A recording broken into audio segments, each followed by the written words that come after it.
right, I think we are live. Let me see. Okay.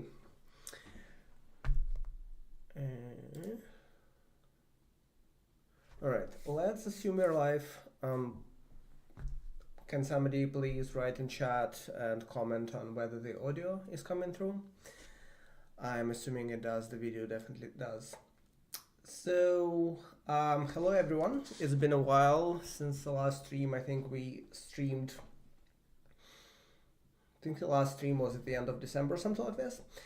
And there hasn't been a stream since. I did do a few things around the project that I'm gonna talk a little bit about. But I think I think where we left last time. Let me check. Yeah, so to remind people where we are, what we have is we have code that loads a scene, renders a scene, uses ray tracing to produce shadows. We spent a bunch of time, or a bit of time, I guess, on like shadow blurring and stuff. You can disable shadow blurring for very pixel perfect shadows, and then you can enable it. What you get is soft shadows with various artifacts. I talked a little bit about the shadow sort of issues, denoising and stuff, and about aliasing problems. So I thought I would do that at some point, but I kind of never, I think up until this point, I guess I don't, there's too many problems that I would need to solve around this to have this all work satisfactory in a satisfactory way. So I kind of still don't want to do that yet. But one thing that happened since we streamed last is, new GPUs arrived. Both NVIDIA and AMD shipped new GPU series. And last year I was streaming from an AMD GPU, and today I'm streaming from an NVIDIA GPU. It's a 5070 non-TI. It's a pretty nice GPU. I know it's been very poorly reviewed, and there's this whole pricing situation that's crazy on both sides, but I kind of like it. It's reasonably small, it's power efficient, it's fast at ray tracing, substantially faster than AMD GPUs, and it has like a bunch of new cool features, so that's nice. I also looked a little bit at the 9070. I actually got a 9070 and then I returned it because it had like bad hardware. But anyway, so what has changed then since last time is that this is an NVIDIA GPU, which gives us an opportunity to look at performance of our code on an NVIDIA GPU, but also use NVIDIA performance tools. This whole project started in like 2016 or whatever. And then it was on an NVIDIA GPU. I'm sure we have used Nsight at some point, maybe, but we definitely haven't used it in a while, and I haven't really used it in a while. So today I thought it would be fun to do two things. One is to use the NVIDIA profiling tools to just look at our code. Two, there is one particular thing that I wanted to fix since the project has started. And there kind of hasn't been a good enough reason to do this. And to even correctly observe the effects of the fix or the optimization, you kind of need a good profiler. And we didn't have one, and I was lazy, like you could integrate a different profiler, etc. Like there has been plenty of opportunities to fix this, but now is the time. So we are going to do that, and then we are going to look at the GPU part of the Nsight, and then see kind of, I don't know that we are going to be able to do a lot of GPU optimizations today, but we will see how things go. So that's kind of the plan for today. Before we do that, so this is Linux. This is just Ubuntu, GNOME, like normal Linux environment. So before we do that, I wanted to briefly cover a couple things that have happened since the last time to the code, as in I want to point you to a couple of things that you might be interested in checking out in the code if you're following along. So one is I did a couple optimizations to reduce the amount of memory that our scene takes, and part of the reason is I was doing this work on evaluating the amount of memory that ray tracing structures take, which you can read on my blog if you haven't. And as I was doing this, I was looking at the non-ray tracing part of the equation, and I was like, well, we have a bunch of memory here that we are using that's not really worth doing. That's not really worth using. Like, we could reduce the amount of memory that our geometry takes for the rasterization path. So this work was not streamed, so I'm just pointing it out that it happened. It's not super interesting. Well, I mean, it's somewhat interesting, but it's kind of routine, I should say. So I did two things. One is the vertex structure used to be 20 bytes and it's now 16 bytes. So let's briefly talk about this. So the way this used to work is there is a 3-component position. There is a 4th component of position which is not used and is kind of here for padding reasons, because usually you would pad things to a 4-byte boundary. And then there was the normal, which was 3 components packed as 8-bit integers, and then the 4th component was not used. And then there was the tangent, which is also a vector that has 3 components. And in tangent, the 4th component is used because it's either +1 or -1. It specifies the sign, the winding, if you will, of the tangent frame. And it's basically when you reconstruct the 3rd vector of the tangent space, should you construct it in like the positive half space or negative half space. So that's how it was. Oh, and then there's the texture coordinates. So that's how it was. You can see that there is a bunch of padding here. So there's 2 bytes of padding in the position and 1 byte of padding in the normal. Also, people who are familiar with vector representations in graphics know that representing a vector, a unit vector, using 3 coordinates is redundant. You only need 2 coordinates. The best way to do this is octahedral encoding. So what I did here is I packed the tangent using 8-bit octahedral. It reduces precision a little bit when you go from 3 8-bit values to 2 8-bit values using octahedral encoding. You usually increase the error like 2 times or something like this, but tangent vectors are very insensitive, generally speaking, to quantization errors, so this is not a problem. And then for normal, I think for simplicity, I kept it as a vector, because after this packing, there is not a lot of padding anymore. Like, the other way to do this is you could use the octahedral encoding for normal. So right now, normal is still 4 bytes. But it's packed in a different way to allow for more component bits. You could use like 2 bytes, but then the problem is that there's not, because of the padding, you would have to pad it back to 4. Anyway, so this is one small change that happened. It's literally just changing the vertex format and just a tangent and position, or tangent and normal. The best way, I should note, if you have a render where you must pack things as tightly as possible. The best, as far as I know, the best possible way to pack the tangent frame is to pack it in 4 bytes.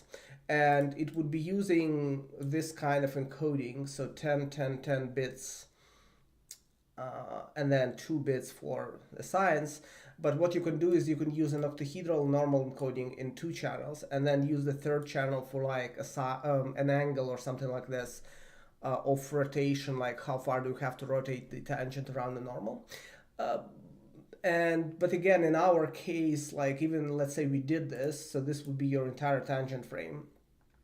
And then we again have these 2 bytes that are not used. So for now, this is not worth doing, but if you ever are in need of really, really tightly packing your vertex data, the best you can do, as far as I know, is a 4-byte combined tangent frame. So that's the one thing that happened. So that reduced, I think I have some numbers here, sort of. So this reduces the vertex data by, by like 20%. And then the other thing that I did is, I won't go into that too much, but the way we stored the meshlet data was we would store a 32-bit kind of index into the vertex buffer that the meshlet would reference. and usually that's overkill. You often can just use 8 bits, you sometimes can use 16 bits. So I switch the code to use 16 bits if possible, and then if it's not possible, you fall back to the longer encoding. Anyway, so if you're curious about this, look at the history, at the Git history, it's all on GitHub. So that's the two memory things that I did.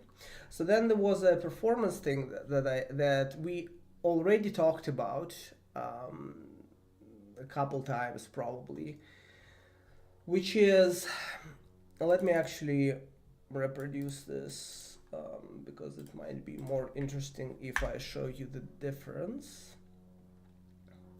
So this was covered in the earlier parts of the series. Oh, hold on. So the way our shadow tracing works is we have this special support for transparent shadows. So here you can see, if I disable blurring, you can see that we have shadows from alpha tested geometry. And the way it works is we trace a ray, the ray hits the triangle says, oh, I actually have a texture on me. So we go back, look at the UV data, look at the texture data, sample it, etc. We did this like a couple streams ago. So the way we did this, there's two ways to do this. Let me go back to the shader. Yeah. So, wow, this is not a great way to paste. What the heck just happened? Okay. So, there's two ways to do this. So one is you trace the ray through the opaque scene. And then if you don't hit anything, you trace the ray again through the transparent scene. So there's actually a mode that we have. So this is how just the opaque shadows look when you disable tracing through transparent objects. And this is how it looks correctly when combined, right? So one way to do this is you trace a ray just to get this shadows. And then if you aren't hitting a pixel that's in shadow, you're tracing a second ray. The other way to do this is to trace a single ray through the entire scene, and then based on the type of object that you hit, make different decisions.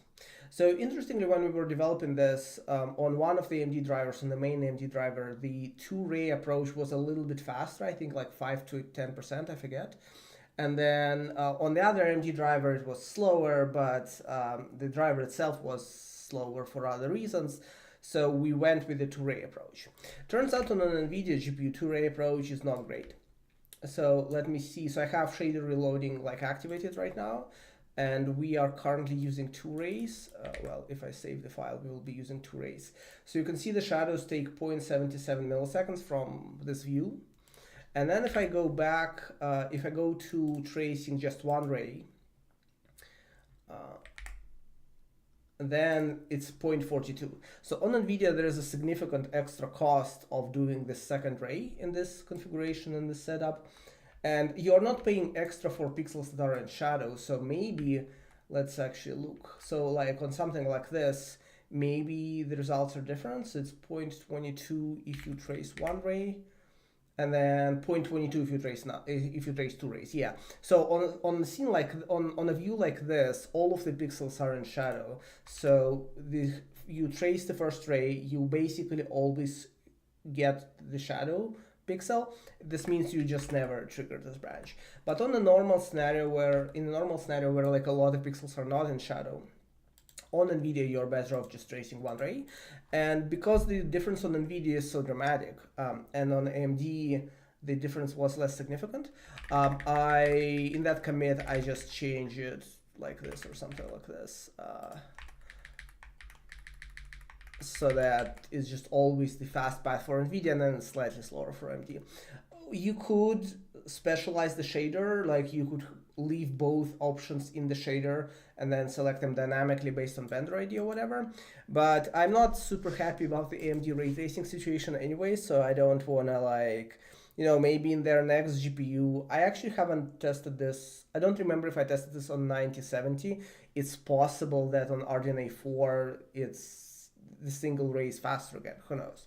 But on NVIDIA, there's a significant hit from to raise. So we are gonna go back to this. So this was that. And then I also spent a bunch of time on this whole mega geometry stuff, which I can talk about at the end of the stream if people ask. But we sort of have support for this. There's complications with that whole feature, so I don't want to spend. I initially thought I would spend a stream talking about this, but the feature is not what I thought it would be, and so it's not actually super interesting for us. Even though I ended up implementing it. So, but yeah, if people have questions about this and we have time at the end, I can go into it. Anyway, so that was the brief overview of what has happened. Let's talk about the things that we are actually going to do today. So, NVIDIA has 3 profiling tools that are all called NVIDIA Nsight something. There's NVIDIA Nsight Systems. There's NVIDIA Nsight Graphics, spoiler alert, and then there's NVIDIA Nsight Compute. So out of the 3, one of these is not useful. Compute is for CUDA. It's amazingly useful if you ever do CUDA programming, like it's great, but it only supports CUDA. So Nsight Graphics supports Vulkan graphics and compute applications, and but the way it works is it captures the frame and then tells you about the GPU statistics inside that frame, but it doesn't know what else is running on the system, and it doesn't have an accurate account of what happens on the CPU. So the first thing I want to do today actually has to do with the CPU, so we should look at the CPU sort of characteristics of our code first. Let me check that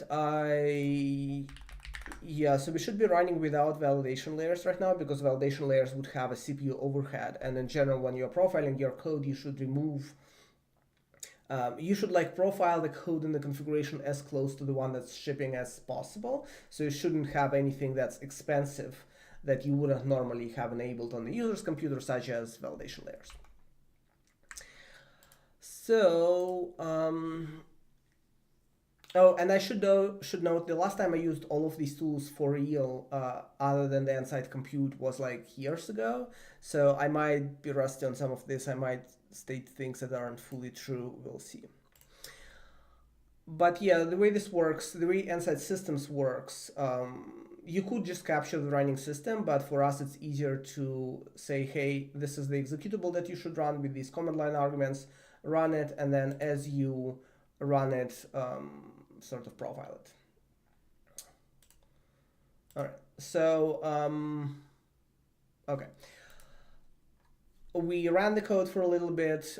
If you are doing this in a complicated application, you may want to profile like a section, you may want to profile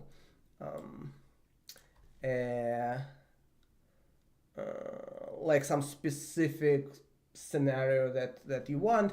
For us, it's fairly easy. Once you load the frame, once you load the scene, all of the frames are roughly the same. So the first thing that we will notice here, the first thing that we could notice even before from the way that we were running the code, but let me try to find, yeah. So the way this tool works is it captures the CPU, it captures the GPU, it captures like whatever happens in your system. You can see it even captured a bunch of other processes like my editor that's running, and then also displayed some stuff there. And then within every context, it will have extra information for you. So for example, for the CPU, it will say, oh, what Vulkan APIs are you currently executing, or what other code is running in your system. And then for the GPU, it will have a bunch of stats that we'll go over in a minute. But the first thing that you'll notice is that our frames are fairly long. So they're like 6, 8. They're also fairly uneven, which is interesting. But the reason why these frames are fairly long and there's not like a lot of activity happening is that we have vsync enabled. So that's the first thing that we'll have to change. The other way that you know is, so if you look at this our process, and if you look at the threads, which there's only one thread that matters, I'm not sure if there's it says there is 20 threads. We only create one, so maybe the driver creates 19. If you look at what the frame is doing, what the frame is spending time on, you can see that we are spending like a lot of time. 7 milliseconds in present on this frame. If you hover over it, it will display like the thing that shows up at the top is the actual timer. So this frame, it was 8 milliseconds. So we're spending like 7-8 milliseconds in queue present on the CPU every frame. And this is because it's a natural place for the driver to wait for for synchronization with the vertical blank signal. Now, this is cool, but it kind of obscures.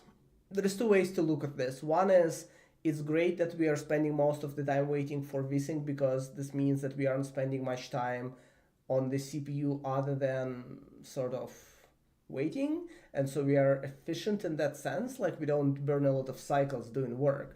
But the other way to look at this is, what if we had a faster GPU? What if we had a slower CPU? Like, it doesn't necessarily show us the worst case scenario. So because of this, often you don't want to be profiling with vsync enabled, although it depends on why you're profiling. So let's disable vsync and profile again. Oh, and the other thing I'll notice, I wasn't maximizing my window, so we are profiling with a smaller GPU load than that normally is, because the window is smaller, so it takes less time to render. But that's all part of the plan. So I rebuilt my code. Let's start the profiling again. This is in general the flow that you should expect to be using. Look at the profile, look at a bunch of things. Try to find a thing that is suspiciously long, or maybe you don't understand why it's happening. Go back to the code, change the code, run the profiler again, rinse and repeat. And then at some point, either you made something faster, or you learn more about the system, or I don't know, something good has happened during this process. Okay, so without vsync, sorry, and before looking at the profile, let's just run this again without the vsync and look at the observed timings that we have. So our observed timings right now are, we have fluctuating 3-something milliseconds on the CPU. Let me reframe. The duration of the entire frame from the CPU's perspective is like 3-ish milliseconds, if I run it like this at least. On the GPU, we're only spending 1 millisecond. So the GPU frame is 1 millisecond. There's a caveat to this that I'll go in a bit, but let's look at the profiling results. Okay, that looks reasonably similar. This is interesting, actually. This doesn't look like a very healthy disablement of vsync. That's interesting. Haven't actually seen this before.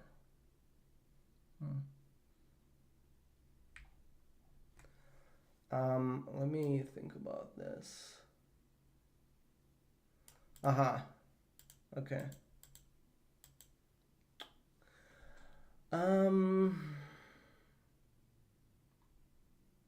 This is a little annoying. I wonder, let me actually do this again to see if maybe, so one other problem with profiling is always you're profiling your code, but there's always interference in the system. And it's not always clear where the interference is coming from. And so sometimes it's hard to evaluate some of these results in earnest. Yeah, this is the same way. Interesting. Okay. So there is something odd that's going on in this picture, which I need to think about why this happens. There's no smoking gun. Like randomly it's as if we are waiting on vsync again, basically, but not like in our process or something like this. Anyway, let's ignore this for a second because this is not what I want to talk about. So without the vsync, what we see is that our frames are generally much shorter, but I want to focus on some specific thing that I want to fix first, and then maybe we'll come back to this gap. Maybe I'll come back to this guy. But so like without the vsync, we no longer have this giant pause where we just do nothing. So let's look closer at what actually happens. Let me try to, hopefully it will be helpful for people. So let me try to, I think, yeah. So our frame begins here, well, here. So I think this, oh my God, Nsight, come on. Okay, so I think hopefully all of this is coming through on video. I think this is roughly our frame right now. If let's look at the C++ code, because it's fresh in my mind, but it's obviously not fresh in your mind. So let's look at how our frame is structured.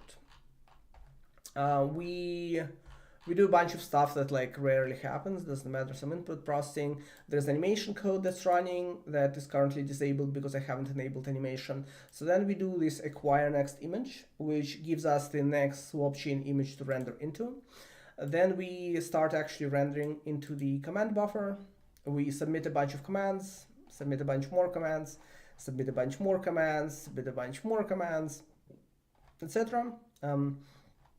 More commands, more commands, more commands, even more commands. Okay, so then we end the command buffer. Then we submit the command buffer to the GPU. Then we do this present thing, which cues the display of the image that we have just rendered to the screen. Then we wait immediately for the fence that was associated with the submission that we have just done. So we are doing this synchronized, we submit the frame to the GPU, we wait for it to have finished, and then we get profiling results from the GPU. These are the numbers that you see in the debug GUI, and then the next frame happens. So that's the structure of the frame. So this is roughly how it looks. There is a little bit of the CPU.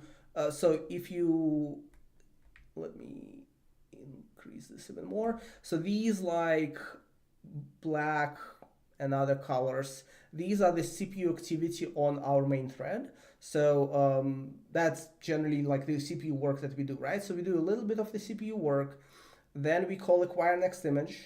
Acquire next image does something somewhere. Then we do a bunch more CPU work, which includes generating the commands and then submitting them and then etc. And then we wait for them to finish. So this is the CPU view, like if you look here, right? We spend a little bit of time doing useful work, and then we spend a bunch of time waiting for the work that we have just submitted to finish on the GPU. If you look at the GPU, which is kind of this section of the frame, then what happens is while the CPU is generating commands, the GPU does nothing. Sort of, there's this thing which I should comment on. I'll comment on a little bit. But it generally does nothing because it doesn't have anything useful to do because we haven't generated any work for it, right? So then we spend this time generating commands, and then you can see that pretty much the moment where a little bit after we submitted the work to the GPU, the GPU actually started doing stuff. And the way you know it's doing stuff is, for example, there's this GPU active sort of counter that you can see is active mostly like in that direction. And then there is some other stuff like warp occupancy and things like this that we'll talk about a little bit later today. So the GPU is mostly, or the GPU is idle for like some portion of this time. Now, let me just briefly address this segment. So you can see like if you just look at the GPU active, it's doing something here, even though the CPU is mostly generating commands and doing acquire next image and stuff. Then it's doing absolutely nothing here for 0.2 milliseconds or so that it takes us to actually generate all of these commands on the CPU, and then it's actually doing useful work. So this thing is something you generally will not see in practice. The way I have currently set up my GPUs is my monitor is actually plugged into my integrated AMD. So I'm using an AMD CPU that has an integrated GPU, and this is where my monitor is plugged in. And the NVIDIA GPU is like completely separate. So what actually happens is you render your frame with an NVIDIA GPU, and then it has to copy that frame to the screen, but this requires copying it to the system memory because the GPU, the memory on the NVIDIA GPU can't like go directly on the screen because the monitor isn't plugged in into the NVIDIA GPU. So what has to happen is copying that to system memory. And this is actually what happens here. And the way you know this is you look at this segment. Generally, the way you try to understand these is as follows. You look at a given portion of time, like on this graph. You look at these various counters and you ask yourself sort of what should be happening for these counters to be non-zero. So here what we can see is the GPU is active. Well, if you hover over this, actually, it'll say sync copy engine active, which is a strong hint that some copy is going on, right? And then all of the counters are basically zero except for PCIe bandwidth. So PCI transfer throughput is like 73%.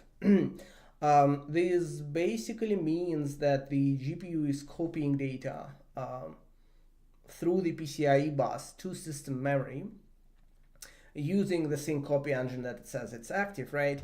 And it doesn't tell you directly that the copy is because the monitor is plugged in the wrong GPU, so to speak. But this is why. If you've seen this like a few times, it will be obvious.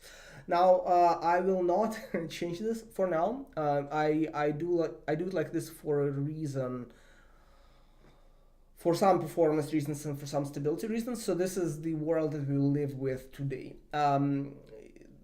If you don't do this, you will see better performance, right? Because you will not have this sort of this segment at all. But this is not in our control other than I could replug the GPU into a different slot, but I don't want to do this on stream for sure, because I think it usually, something weird happens with the desktop environment if you do this live occasionally. So let's not do this. But instead, let's focus on the thing that we do control, which is, so there's this weird copy thing where the GPU has to copy the frame out back to system's memory. And then the GPU is doing nothing because we are generating commands for the GPU, and the GPU actually renders things. And then we wait for that to finish. And then once that wait has completed, we start the next frame. So this is something you should never do in production rendering.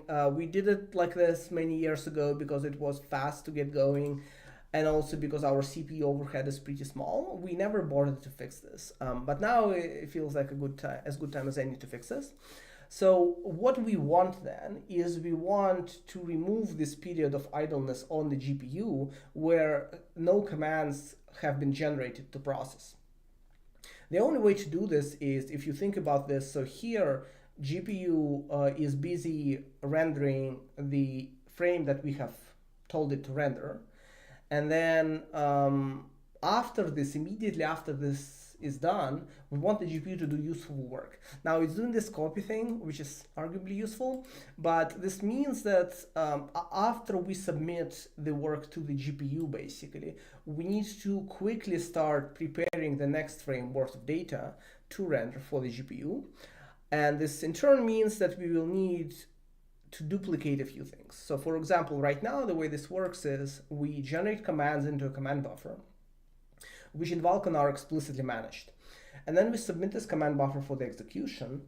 And then while the GPU is executing the same command buffer, we want to prepare more commands. So we need more command buffers. And then we need to duplicate a few other things. So let's do that first.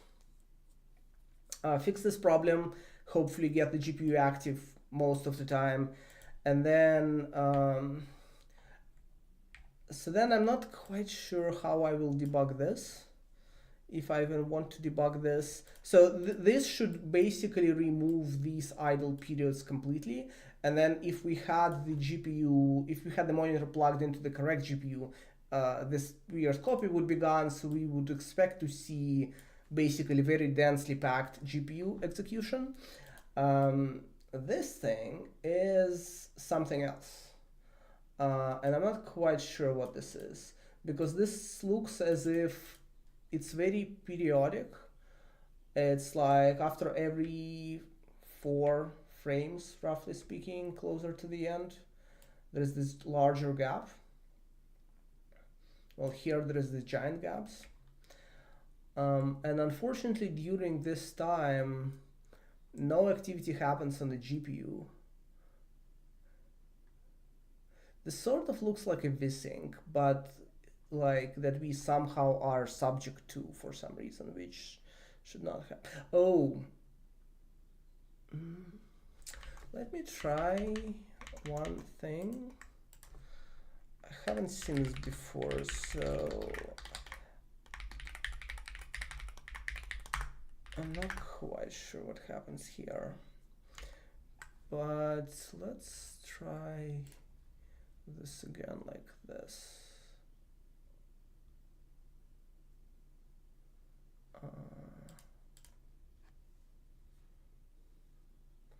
There's a bunch of reasons why this might happen. It's just that usually you would expect the profiler to tell you. Oh, this is even weirder. What the heck?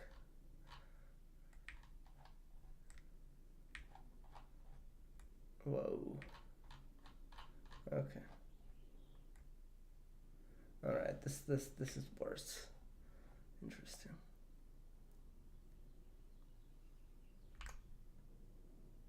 Huh? All right. I don't want to belabor this more. Maybe we'll come back to. We're going to do some amount of optimizations and GPU stuff today. I expect that we will not be able to do a lot of interesting GPU work specifically, because we'll be mostly just looking at the profiling results.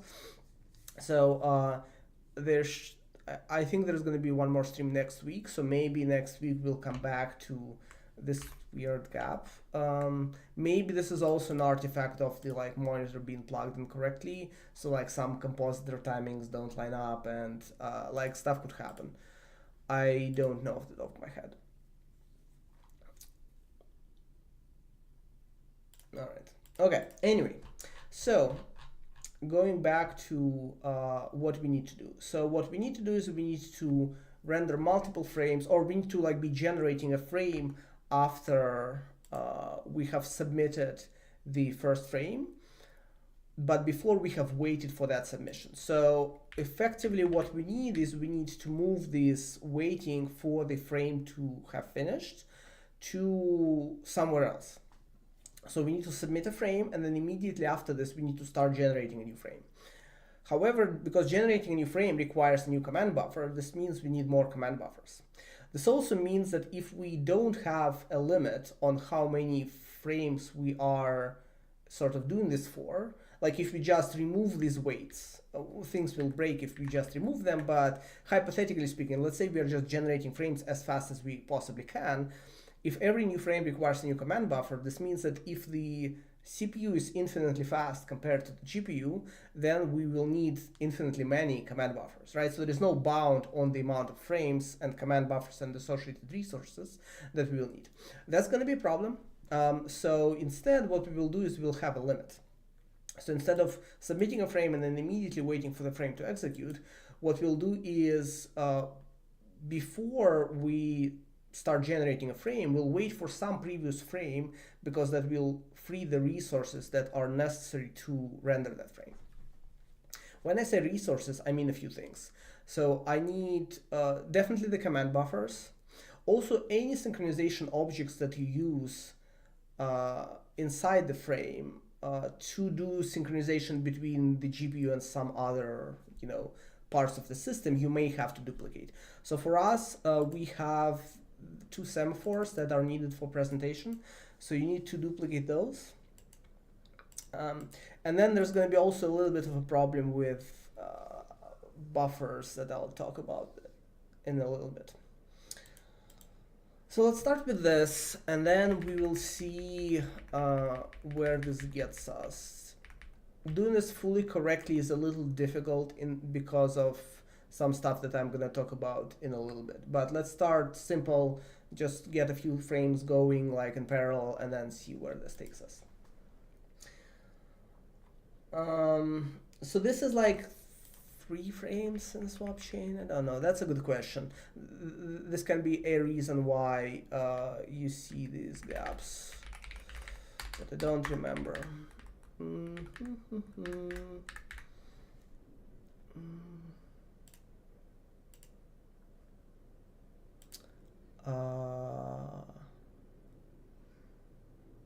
Wait. Where is this? Here, I guess.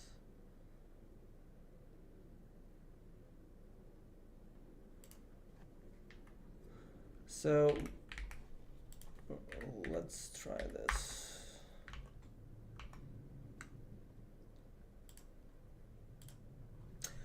The weird thing is the weight is in the wrong place for this to matter. Cases where you have, let's see. This could be a reason why we see the big gaps. But yeah, no. So yeah, I think the answer is we are using, it depends on what the system tells us. Let's,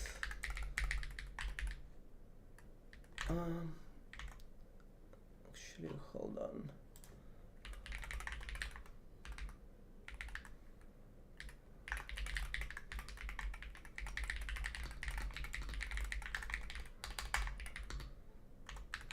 I think it might be 3 because Wayland says it's at least 3. Oh no, 2. Maybe this changes. I thought Wayland, or maybe it's because when you disable vsync. Anyway, yeah, so it looks like it's 2 right now. 2 images can be too little for on some systems, like on Android, for example. Basically you need 3 images to have reasonable presentation sequence, but this is a little bit different from how many frames are in flight. But yeah, no, changing this to 3 doesn't seem to help with that particular problem, right?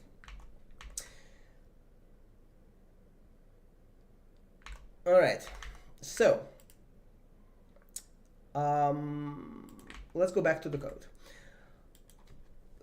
So again, we need to duplicate the command buffers. We need to duplicate the semaphores, and also command buffers are allocated from a pool. And the way Vulkan works, the way Vulkan like semantics work is, I think if you submit command buffers from a command pool, you can't reuse this command pool until the command buffers are finished executing, unless there is some weird flags somewhere that may change this behavior. But anyway, you basically are supposed to duplicate command pools and command buffers.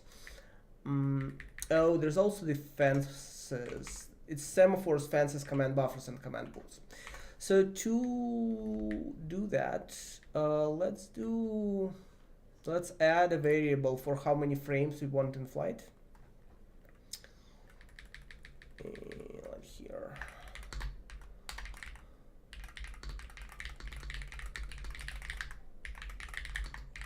And for now, let's just set it to be 2.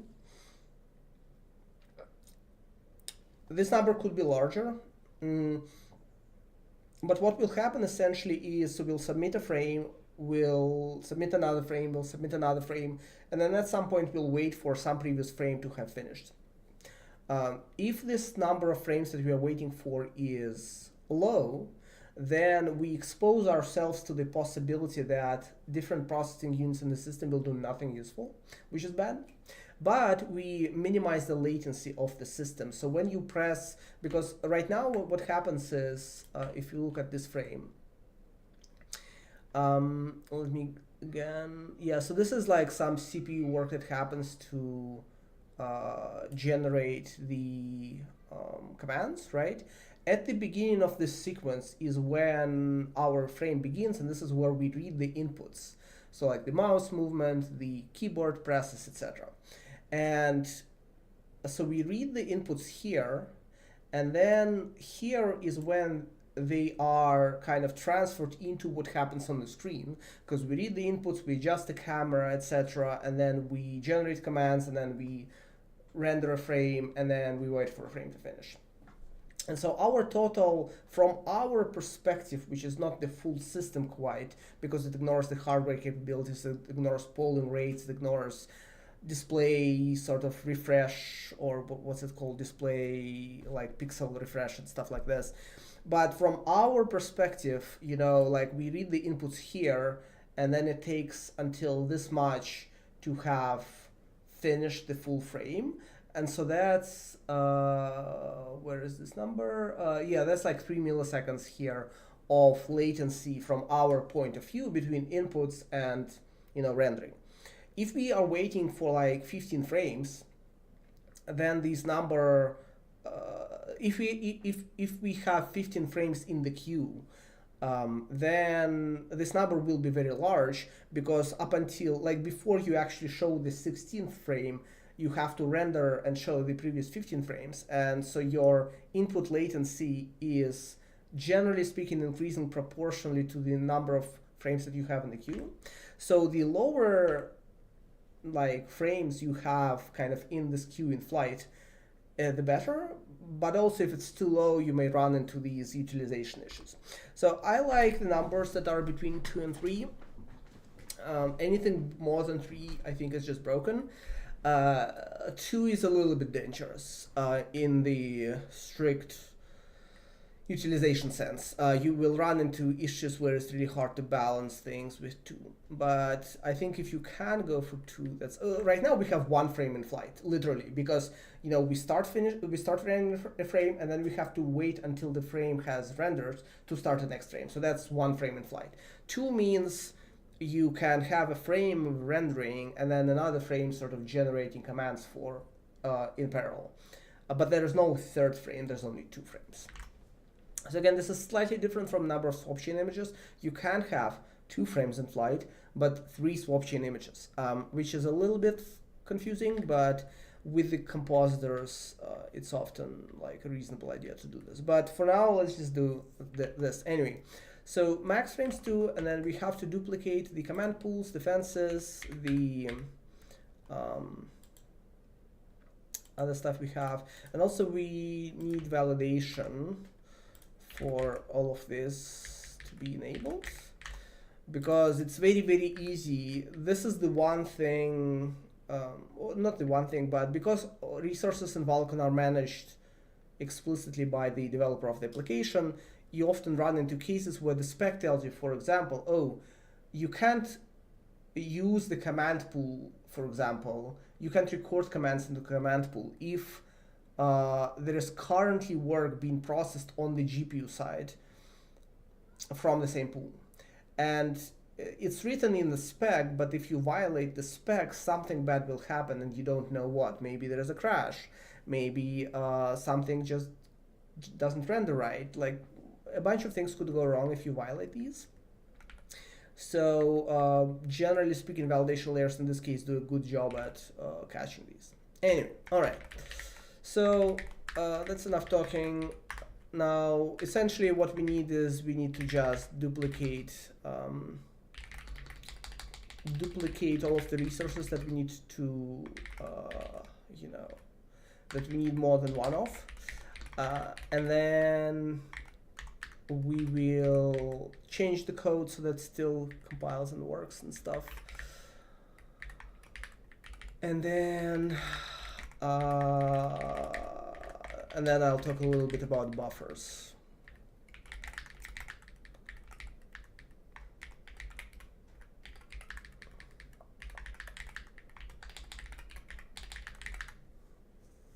Okay, so we need a command pool per frame, we need a command buffer per frame.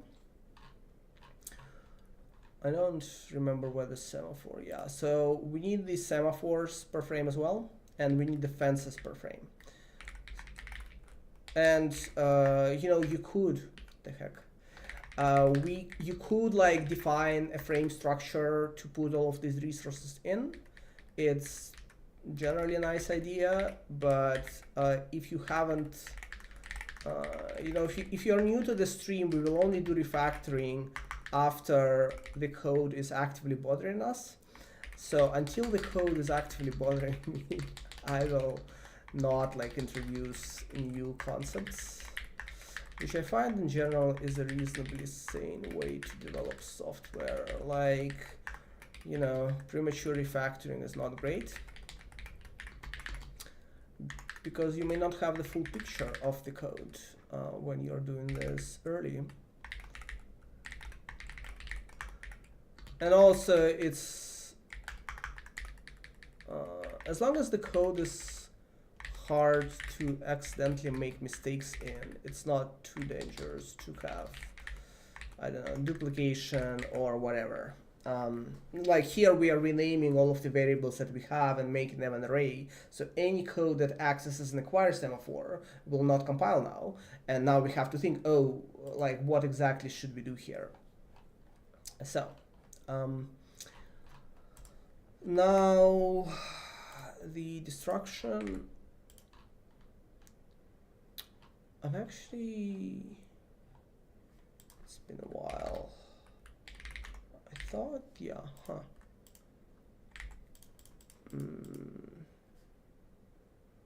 Oh, maybe client gives up because there's too many errors. Okay.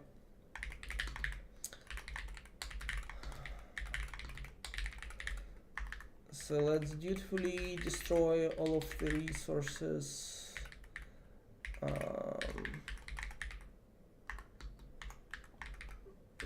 right.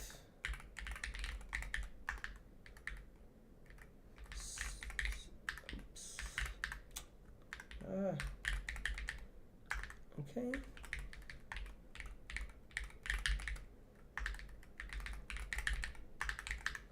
Okay, so destroy the semaphores, destroy the fences, and then the command pools, or destroy it somewhere. Okay. Some resources in Vulkan are like managed by you, and some are managed by another resources that you have created. So in our case, for example, we allocate command buffers from command pools, but we never have to deallocate command buffers because of how we allocate them. So okay. So now our code will not compile because we'll have a bunch of places where you know, where we used the objects that we used to just have one of. Now, the one thing to notice, so we'll have like multiple command buffers, multiple command pools. Before we start rendering, we are creating a bunch of resources, textures, buffers, etc. And some of these require submitting GPU commands because of how Vulkan works. It's kind of unfortunate. At some point, maybe we'll reduce the amount of manual like management like this, but for now it's kind of what we have to deal with, which means that we now have a bunch of code before we have rendered any frames that needs access to the command buffers and pools.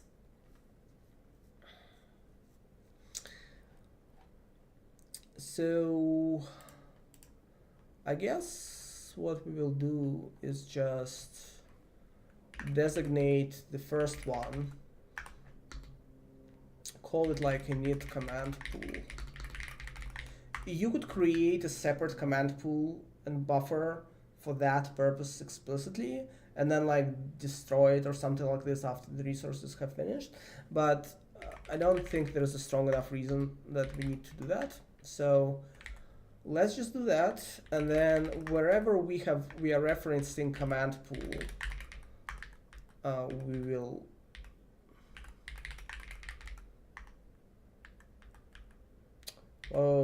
they broke. My editor is broken. That is annoying. Oh no, okay, it works. Weird. Okay, there was a bug in Vim mode. This is strange. Okay, so basically we'll just fix anything that happens before the frame begins to refer to the init command pool and init command buffer. And that way it's also easier to, like, the code that runs before the frame is like visually distinct from the code that runs in the frame, which is nice. Okay, so now when we render, it might make sense to clear this out.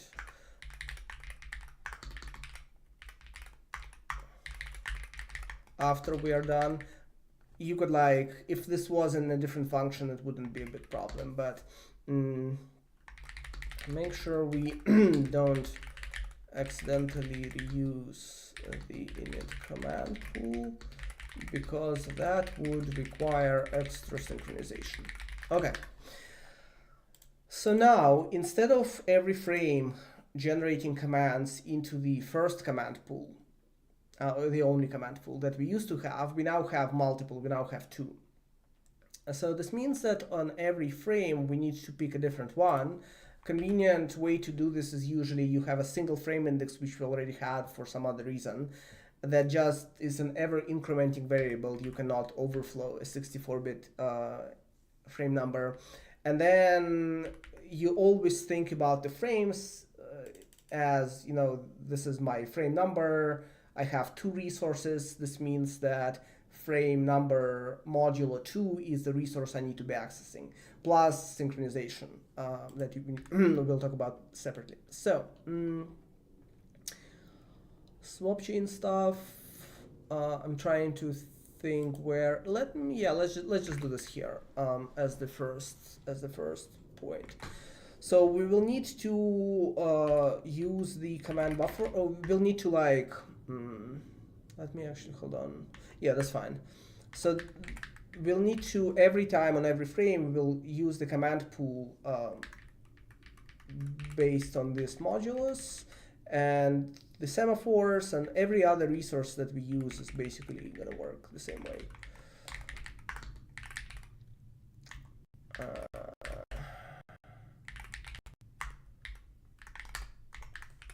And then we'll need release semaphore. There's one other subtlety with the swap chains that I'm gonna cover in a little bit maybe. Okay. And then we also have frame fence. Okay. So now we take our own, for this frame, unique sort of command pool, command buffer, semaphore, fence, etc. We use it the same way as we did before. So we begin recording to it, then we record a lot of commands into it, and then we end recording. Then we submit it using the acquire and release semaphores that are again per frame, they're unique per frame. Then we present this thing. So this is where things need to change now. Previously, we submitted a frame and then we could immediately wait for that frame to finish. So now we need to wait for a previous frame. Let me check. Yeah.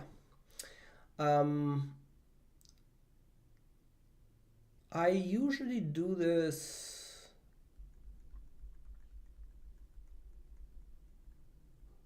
Yeah, I think I'm just gonna do it here. This is actually fine.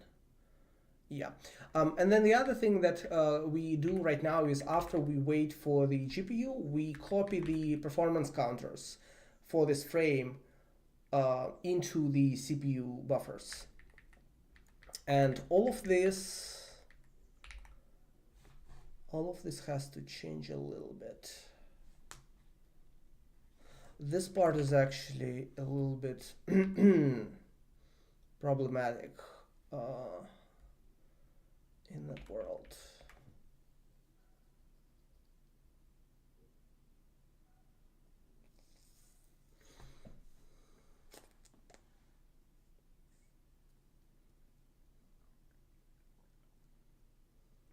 I might have to duplicate this as well.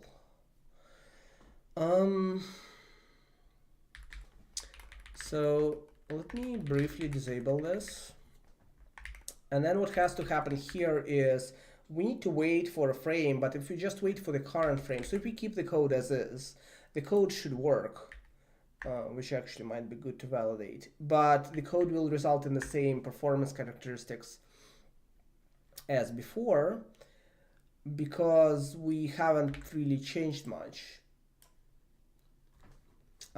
We have just duplicated a bunch of command buffers and semaphores and stuff, but we are still submitting a frame and then immediately waiting for the frame to end. Because we have duplicated all of the fences, and whenever we submit a frame, we submit it with a given fence, what we can do is, instead of waiting for the fence that we have just submitted the work to, we can wait for a prior fence. So normally the way you do this is something like, at the end of the first frame, the first ever frame that we ever render, we can't really wait for, you know, the frame n-1 or 2 or whatever, because we haven't submitted it yet. So if we have already I'm not quite sure, let me it's like easy to get this math wrong. Let me see,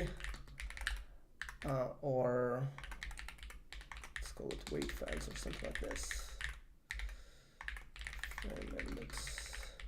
I think it should be minus 1 probably. All right. So if we have two frames, so there's frame 0 that we render, there's frame 1 that we render. At the end of frame 1, so this actually should be like this. At the end of frame 1, we need to wait for frame 0 because the next frame that we are going to generate right now, frame 2, will use the data that the frame 0 was using to render. So this means that we need to do it like this. If it's greater or equal than frames minus 1, which is 1 in our case, then we subtract 1, wait for it, etc. So this should work. Now this query business is a little annoying.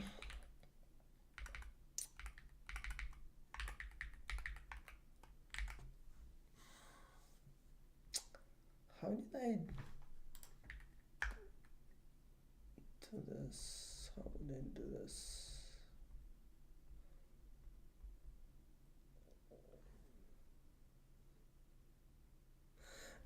So our GPU time is now minus 4 milliseconds because we are not doing this stuff right. Let me think about this. Let me actually comment this, and then we'll look at Nsight first, and then we'll redo the query stuff. Because what happens here is we have a bunch of performance counters or timestamps and stuff that we are recording on the GPU when the GPU is executing the commands, and then we need access to them on the CPU side. We could just duplicate that whole thing. I was hoping to be able to avoid this.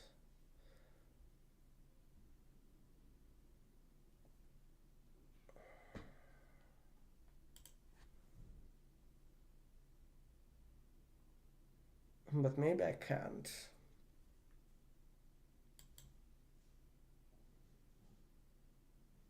I'll think about this in a moment. So to look at the Nsight data again, we need to disable validation because that will influence our timings, which, you know, the whole point is to not do that.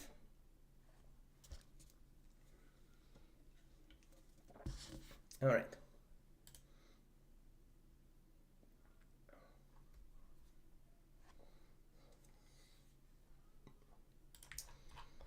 Hopefully that does what we want. So with these giant gaps, it's like hard to it's hard to claim full victory with these giant gaps, unfortunately. So that's a little annoying.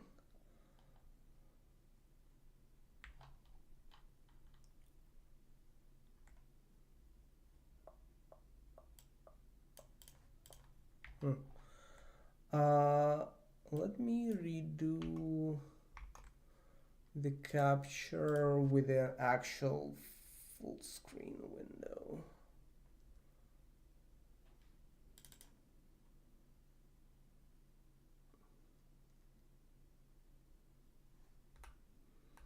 Right, yeah, I disabled all of the counters.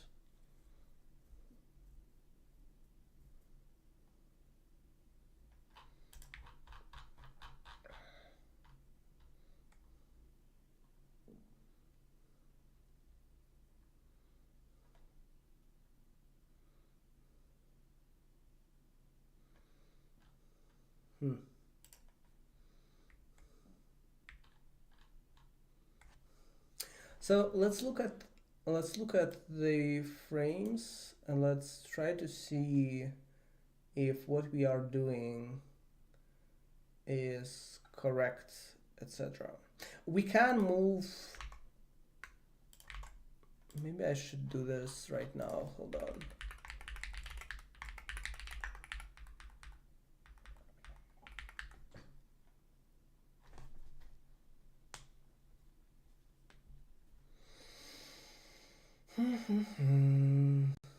So one thing that we are still doing suboptimally, even if the code that we have adjusted right now works, which it might. I should actually test with 3 frames just in case. So the one thing that we're still doing suboptimally is we are acquiring the image out of the swap chain before we do any further processing, which we don't actually need, because the only thing this gives us is the image index, which we use fairly late into the rendering process. But our entire rendering is fairly fast. So in this case, it shouldn't be a significant difference. But this is the thing that usually vendors tell you to avoid, because it results in like more synchronization that you strictly speaking need.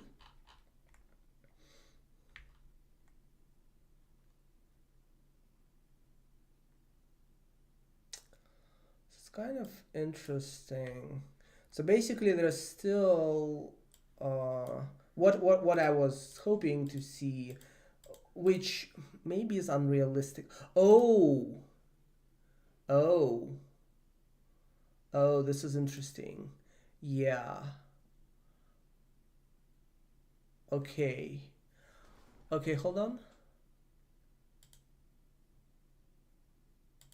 No, this is our PID, right? Huh. Don't know if I should trust these things much. Yeah, okay, so it's claiming something strange. I don't know to what extent some of this remaining stuff is like a byproduct of this GPU being plugged into the wrong monitor setup I was talking about earlier. It's kind of suspicious. So essentially, acquire next image. I should try to use 3 images as well. Acquire next image like ends so late. How long does it take? 1.3 milliseconds. Does that make sense? It kind of doesn't make sense. Let me change. Let's actually do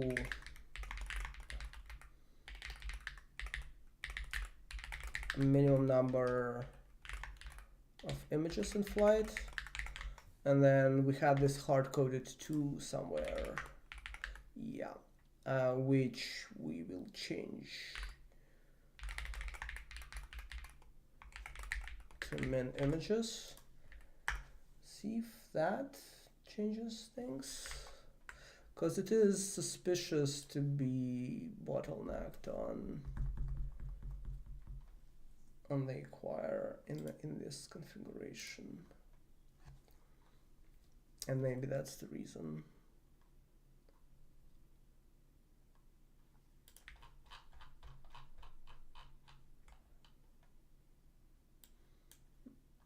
Oh, okay. We're still waiting all of the time on acquire, but now we have an actual like densely packed. Okay, okay. This is what I wanted. I'm not sure. I'm not sure that we will need this change with the correctly plugged GPU, but let's keep it.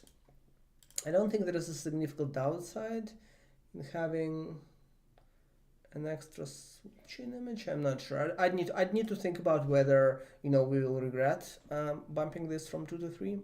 But there are cases where 2 is insufficient. So let me check. Okay, perfect. All right. So I'm okay with committing this configuration. All right. So let's look at where we are at now. So we have yet to fix the performance metrics, which I'll think about this in a second. But after this change, let's find our frame again.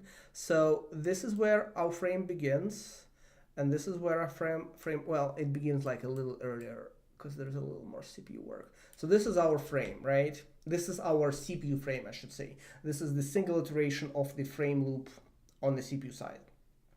We do a little bit of CPU work, we acquire the next image to present to, we do a bunch of CPU work to record commands for the GPU to render, and then we submit them, and then we wait for the previous frame to finish rendering. So what happens here is that while we are generating commands, we see GPU is doing stuff, and the thing that it's doing is it's doing the work from the previous frame. How do we know it's the previous frame and not like 5 frames before? Well, because we are waiting, because we only have 2 frames in flight, we are waiting for the previous frame to have finished rendering here. So this is what wait for fence is doing, right? Now, if you look now on the GPU timeline, other than this weird gap that we had before, that's just way too large to, you know, it's not like we have a frame that's like 4 milliseconds. There is just a gap where the GPU is doing nothing, which is usually a compositor, vsync, etc. problem, which might be outside of our control right now. What happens is the GPU timeline is basically densely packed across multiple frames, right? Now, part of the GPU timeline is spent doing not particularly useful work of copying the frame buffer to the CPU memory, but such is life currently. And other than that, there is no gap. So this is a picture that you want to see, other than you would hope to maybe not use the copy engine for this much of the frame. And then we can clearly see that during the GPU work, like the CPU work happens concurrently. So that is all good. That is what I wanted to see. So I need to fix the pool thing. And then we can start looking at the, oh, and then there's one more thing, and then we can start talking about the GPU stuff. All right, so there's 2 problems remaining. So one is this whole counter thing. And there's another thing which is fun, which I don't think we will be able to notice, but let's try to see.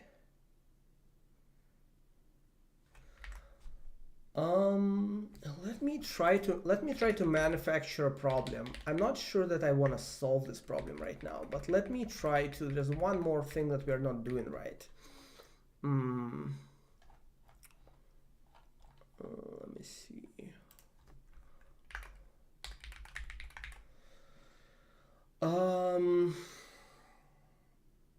Let's sleep for like 100 microseconds here.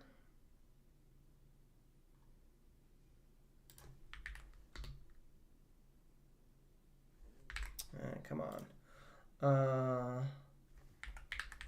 Okay. There's a specific bug that I know I introduced, but I think it would be more fun to show that bug. Are the units not correct? What are the units? No, yeah, so this is a millisecond. How is that possible? I think this should be like 7 objects or so. Okay, let's sleep for 2 milliseconds. Oh, the GPU work is too fast, maybe? Yeah, it's still not super likely that you're gonna hit. I might not be able to show this problem easily. Especially because the frames are so close, it's gonna be hard to tell.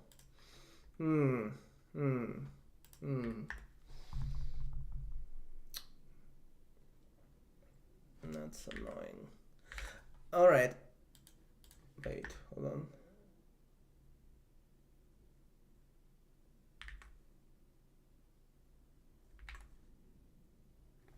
How many animations are there? Oh, no. Oh, no. Okay, never mind. When I press the spacebar, animations activate, right? So, yeah, okay. All right, I don't know how to show you that this code is subtly broken. So that's unfortunate. But basically, one problem that we haven't, so there's two problems. One is there's the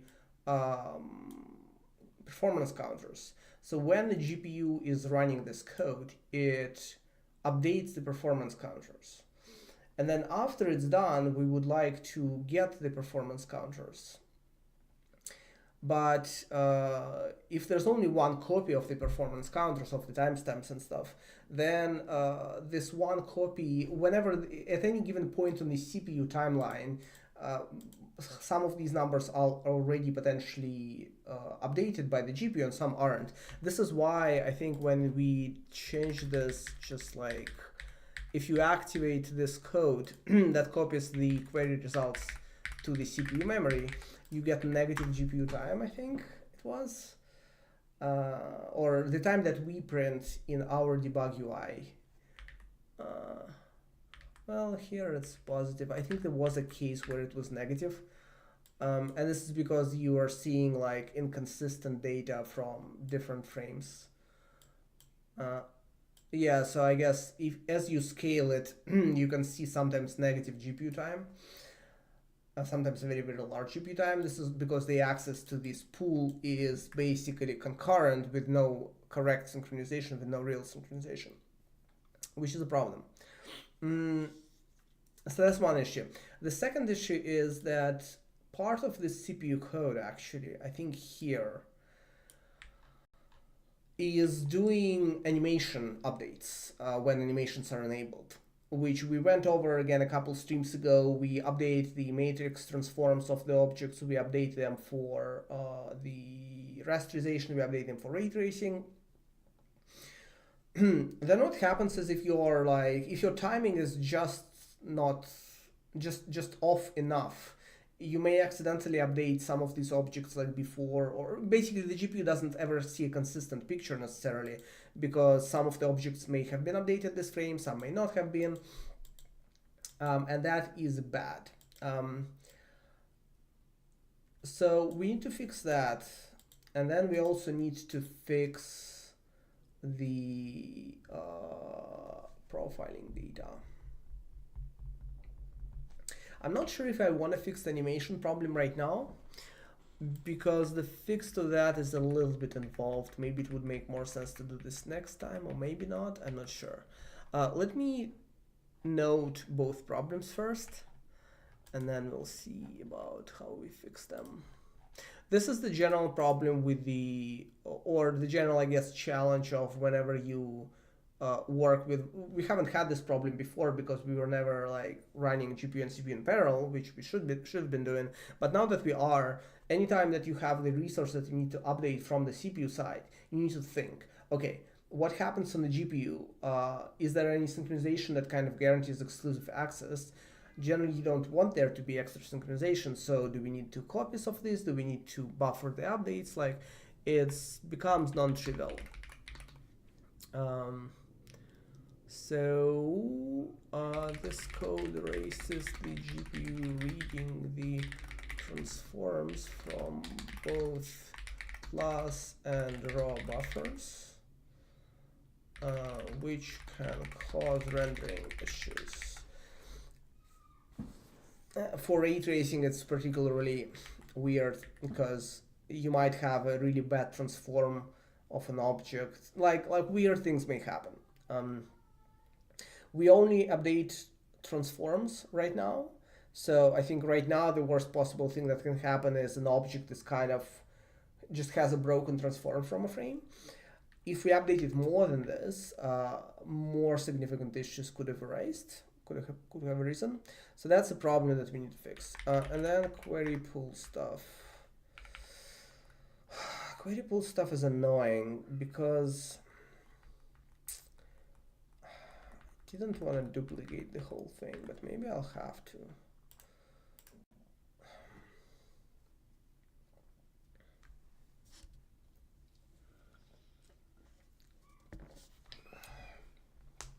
There's alternatives to duplicating the whole query pool. One alternative is a real alternative is maybe you don't record the timings on every frame. It kind of doesn't, you don't necessarily have to do it. And that way you can only record on frame 0, for example, on frame 0 out of 2. But that means we'll have to change a whole bunch of this code as well, which is also not great. So none of these options are super appealing. And I did want to rework the way some of the timings are integrated to be a little bit less manual. So in that sense, I don't have to do a whole lot of work here right now. Well, let's just duplicate this. I don't love this, but I can't think of a great alternative right now. So let's just duplicate this. This stuff doesn't take, none of the things that we have duplicated right now take an appreciable amount of memory. So in that sense, duplicating all of this isn't like, you know, oh my god, we now need more memory problem. It's just a, you know, annoying problem. There are some other things that you really wouldn't want to duplicate because of the memory considerations. Things like geometry pools or even draw call buffers. I'm not sure that I would want to duplicate. And it's because of this I don't want to just, like, there's better ways to solve the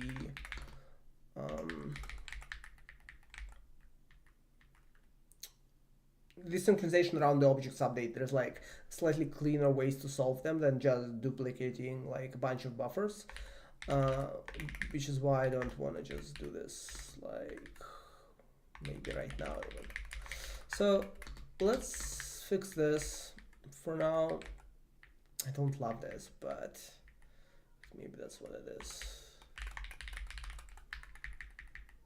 Query pools.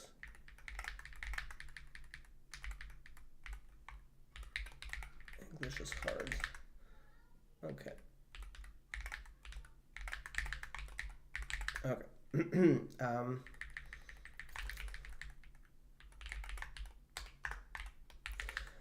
All right, and then we are gonna do the same thing here with respect to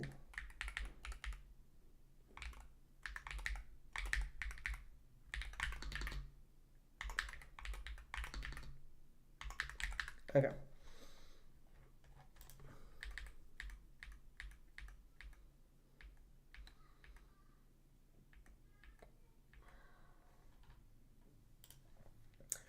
think there's also a thing we should be doing here, which is this. Okay.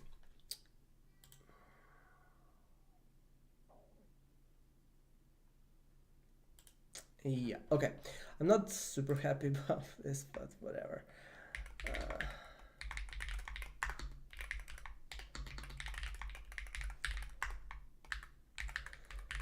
This code is the code that we're probably gonna rewrite eventually anyway. I don't know when. All right, so let's do this again. I think now we should see consistent timings. Even as you like resize, yeah. Oh, by the way, the reason why the performance of the resize is atrocious is Wayland, or specifically there's like I don't have a thing here. The way GLFW works with Wayland is it has to use this library to draw the decorations around the window. Oh my god, how was it called? Hold on.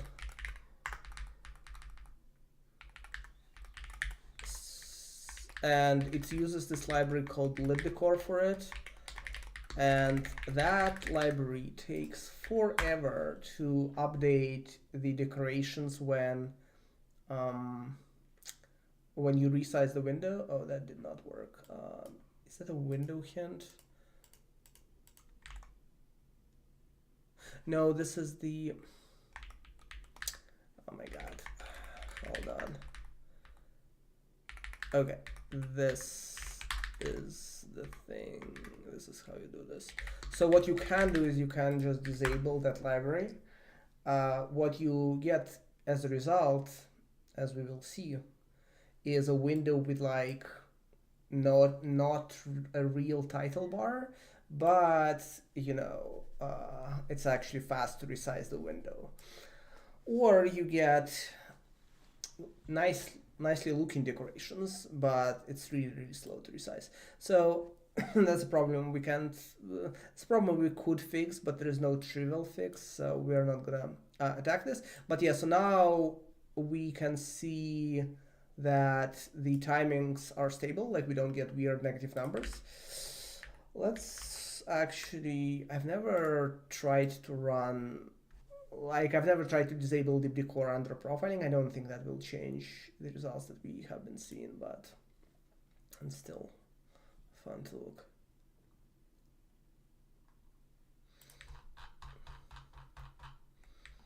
Yeah, okay. All right.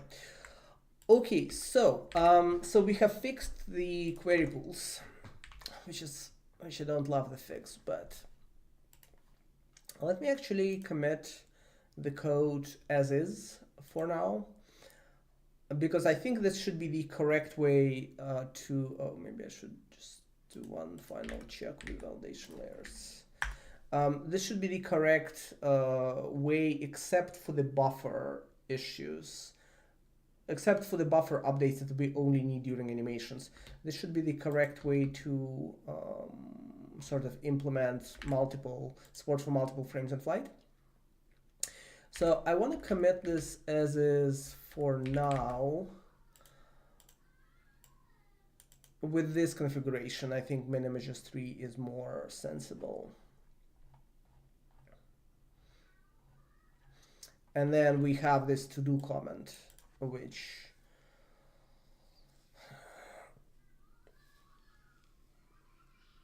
I'll think about if we want to fix right now. We are halfway through the stream and I kind of want to look at the GPU stuff a little bit. Mostly to show the tools, how they work and stuff like this. Okay, but yeah, let's commit this. 29, support for multiple frames in flight. For this to work, we duplicate command pools, buffers, query pools, semaphores, and fences.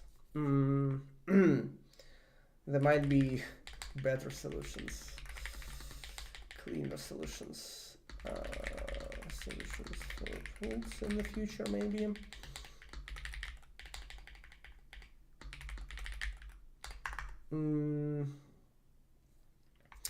Note that there is a race condition with respect to transform update that we need for animations.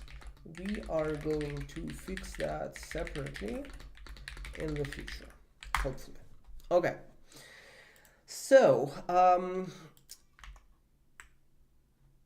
I want to look a little bit at the GPU stuff, and then I don't know if I want to fix this race. It's annoying. So I like making changes when there's a visible impact. Right now, I know that there's a problem, but I couldn't easily demonstrate that this problem happens. I think if the whole scene was animated, except for just 7 objects or whatever, if every object was moving, it would be very, very easy to see the synchronization issues. But that's not the scene that we have, so it's hard to show. So I don't want to I don't know if I want to do this right now just because it's a bunch of work and we'll write a bunch of code and I will tell you, hey, this fixes the problem, but you never have seen the problem in the first place. So that's a little unsatisfying.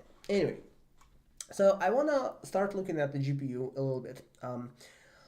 But ideally, you look at the GPU in a different tool in this graphics profiler. But first, let's look at these GPU data a little bit more in this tool.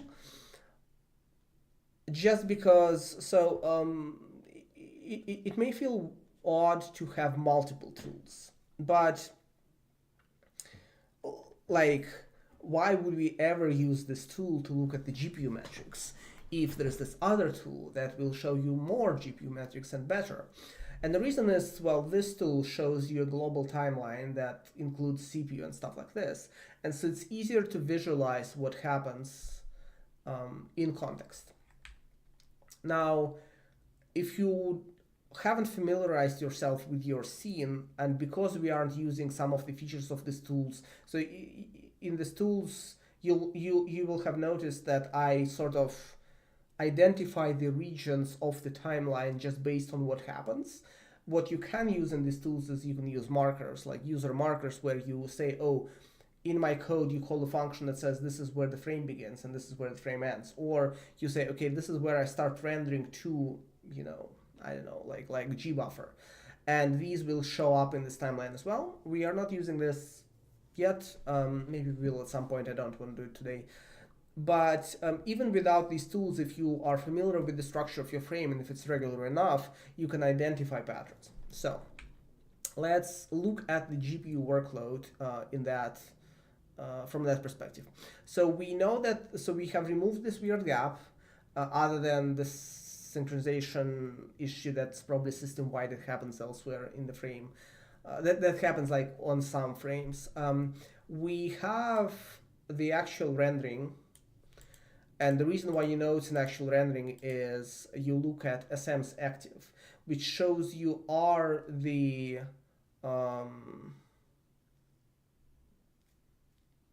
what does it stand for? Shader multiprocessor.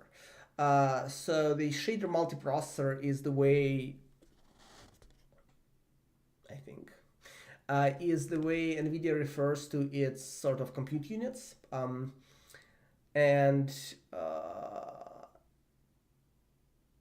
if they're not active, this doesn't mean the GPU is idle, but this means that the GPU is either just doing non-computational work, so for example using the copy engine to copy stuff around, or it's probably idle. So here we see that, and if you hover over this bar, it shows at the top this tooltip, and GR active stands for property graphics rendering or something like this. So we know that it's doing some rendering related work here, then it's doing this copy work. And then I don't really know why. The other important note is all of these values are sampled. The reason why you see these stair steps here is not because the GPU works by, only activating these units for a given fraction of a second. It's because this tool samples the metrics. So the GPU has metrics that specify, that can be used to know how many shader multiprocessing engines are working, how many, copy engines are working, stuff like this. And then this tool samples them, so reads their values 50,000 times a second, 50 kilohertz, and then displays them on a timeline. And so this means that 50 kilohertz is 20 microseconds per step. So these should be, if you look at this, it says here duration 20 microseconds. So this is this sampling artifact. Like, it doesn't mean the GPU works like this. Is just, the frequency that you're showing, that the tool is showing the results at. You can change some of this somewhere. here. So we could increase to 200 kilohertz, for example. I mean, let's do that just because why not? Using higher sampling rates usually comes with more overhead for sampling the data. So there is a small risk that increasing the frequency results in more overhead. What also can happen sometimes, which I think happened right now, is the GPU has fixed buffers for collecting this, and higher sampling rates may overflow some of these buffers, which I think we see here. And so this capture is like not usable because of this adjustment, because we've overflown some buffer. This is not great. Like, sampling tools shouldn't do that, but they should usually ideally sampling tools would gracefully recover from situations like this. But anyway, whatever. So now this is probably our frame, right? In fact, I mean, some weird problems with UI here. So this is probably our frame, and then, you know, there's this copy, and then there's some other thing that I'm not really sure what's doing here. Oh, in fact, no, this was with animation disabled. I don't know what it is. It's also, oh, this is actually kind of interesting. So it looks like there was a context switch that happened here. So you see this context, which is our frame. And before this, you see our code as well, because it shows that it's our process. But it's a different context bracket. So there's probably a bunch of really weird stuff that fundamentally is either due to how Wayland is integrated into the system, or due to the monitor being plugged in correctly, or some stuff around this. Next time we'll plug the monitor correctly. I haven't really talked about why, but you know, if you plug your monitor into the correct GPU, it seems nice. However, for example, if the GPU crashes, which happened in our streams before, what happens is, generally speaking, your entire development graphics environment, desktop environment, goes down and has to reset, which is inconvenient because it kills the stream and stuff like this, right? This doesn't happen. So right now, if I run some horrible code, which we won't do, but if I run it and it breaks the GPU, not breaks, but like crashes the GPU and forces it to kill the context and stuff like this, it's going to be fine. Like the stream will be fine, the windows will work, because they're attached to different GPU, hopefully. So there's reasons why the setup is convenient. Anyway, so looking at the frame structure. So we know the GPU is active. Let's look at what else do these timings tell us, or not timings, but like performance counters. So SM's active refers to, as I said, how much time, or like are the units that do the actual shader execution, broadly speaking, doing work. So they're doing a bunch of work here. Then we have this curious gap where they don't, which is not too small. It's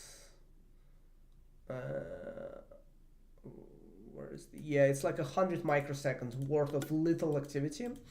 We'll come back to this when we look at the other end side, I think. And then we have another period where the SMs are being active. So then, I'm not really sure. This other thing is kind of similar, but instead of just saying the SMs are active, as in sort of the code is running on the SMs, it says, are SMs actively issuing instructions? So here, for example, if you hover over this, there is this bar, but if you hover over it, it says SM issue 47%. So this means that there is a reasonable, it's hard to interpret these numbers in an objective sense sometimes, but there is a reasonable amount of activity in terms of instructions being executed on the SMs. It also shows here tensor active is 0. This refers to tensor cores, which we are not using right now. So of course they're not active. But then here, this is an interesting sort of period. Well, if you hover, it only says SM issue 11%. So we have comparatively few instructions being executed in this rather long period of the frame. If you've seen the previous streams, you probably could guess This is actually the ray tracing shader. This is the shader where we are computing the shadow traces against the scene. And the reason why you see comparatively few instructions executed is because a lot of the work happens on the ray tracing cores, which on NVIDIA are separate. And so on AMD, and we looked at this before, right? On AMD, the way you see this is, oh, my shader is running, it's executing this instruction loop and stuff like this. Some amount of work is performed by the separate accelerator, but it's still in context of running the shader.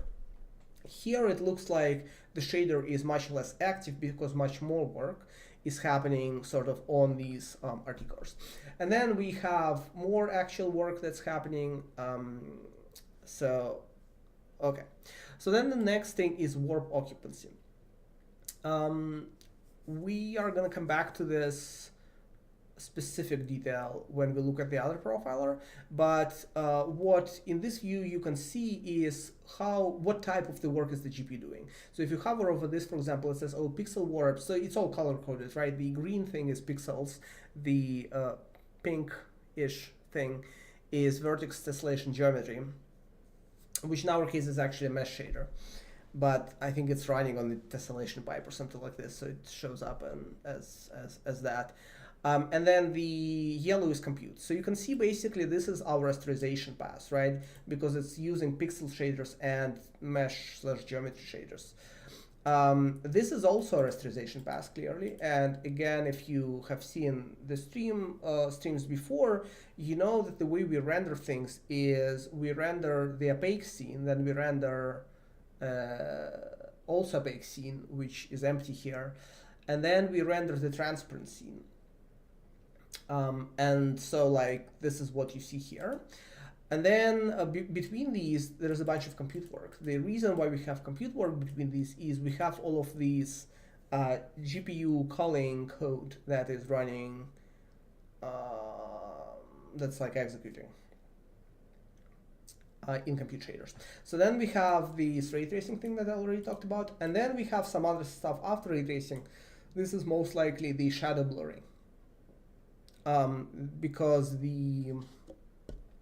after we render the shadows, we run 2 compute passes to blur them, and then we have the final compute pass that kind of composites the whole image together and presents it and stuff like this.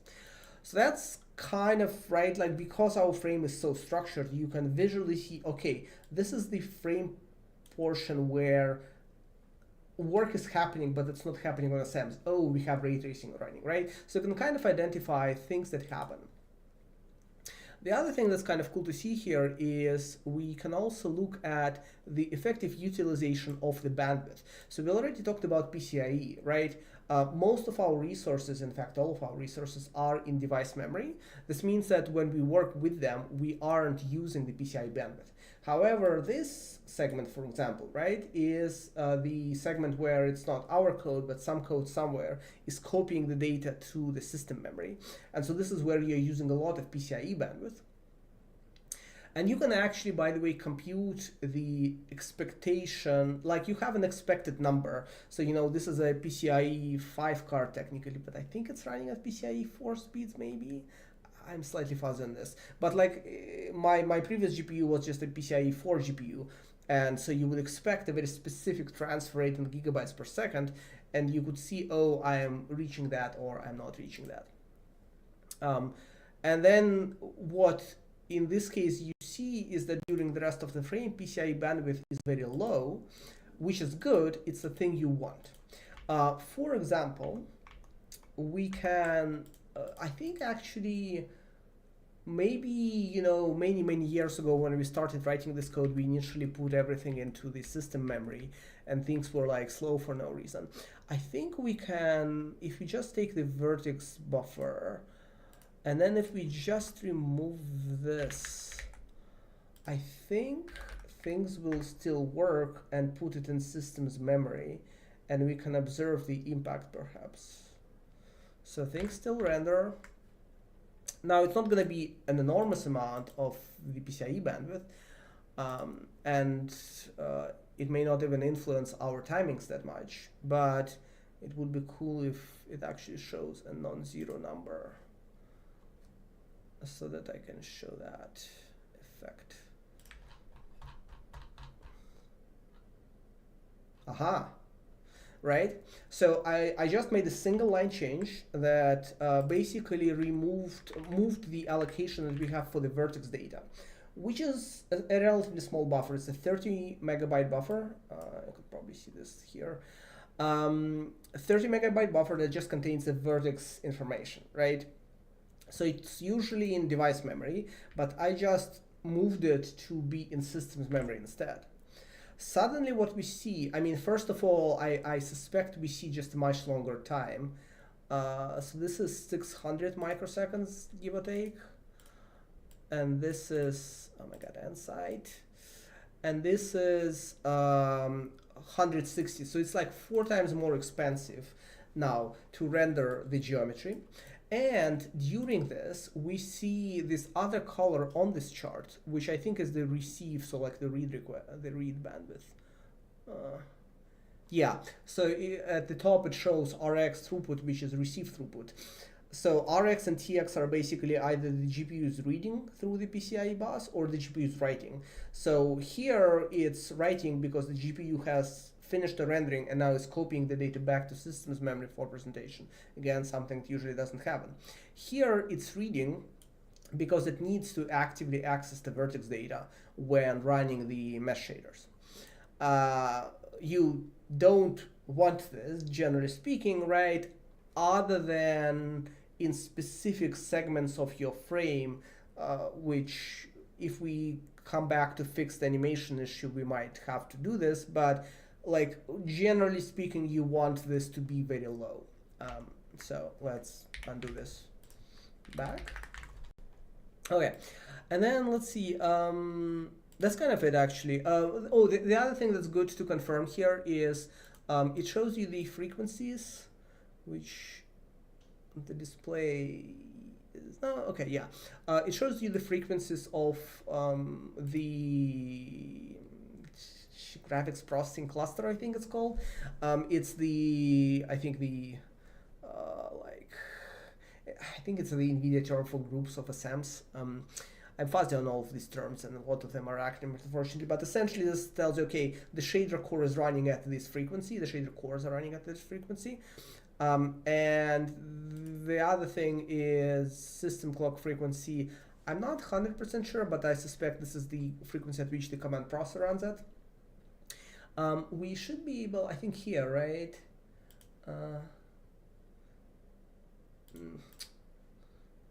Oh my God, this UI this is not highlighting, this is not, like the tooltip is not the right tooltip. By the way, I hope you guys see the ginormous mouse cursor. This is, some NVIDIA tools are using basically poorly built Qt versions, I think, that don't respect like scaling settings properly. So things look funky.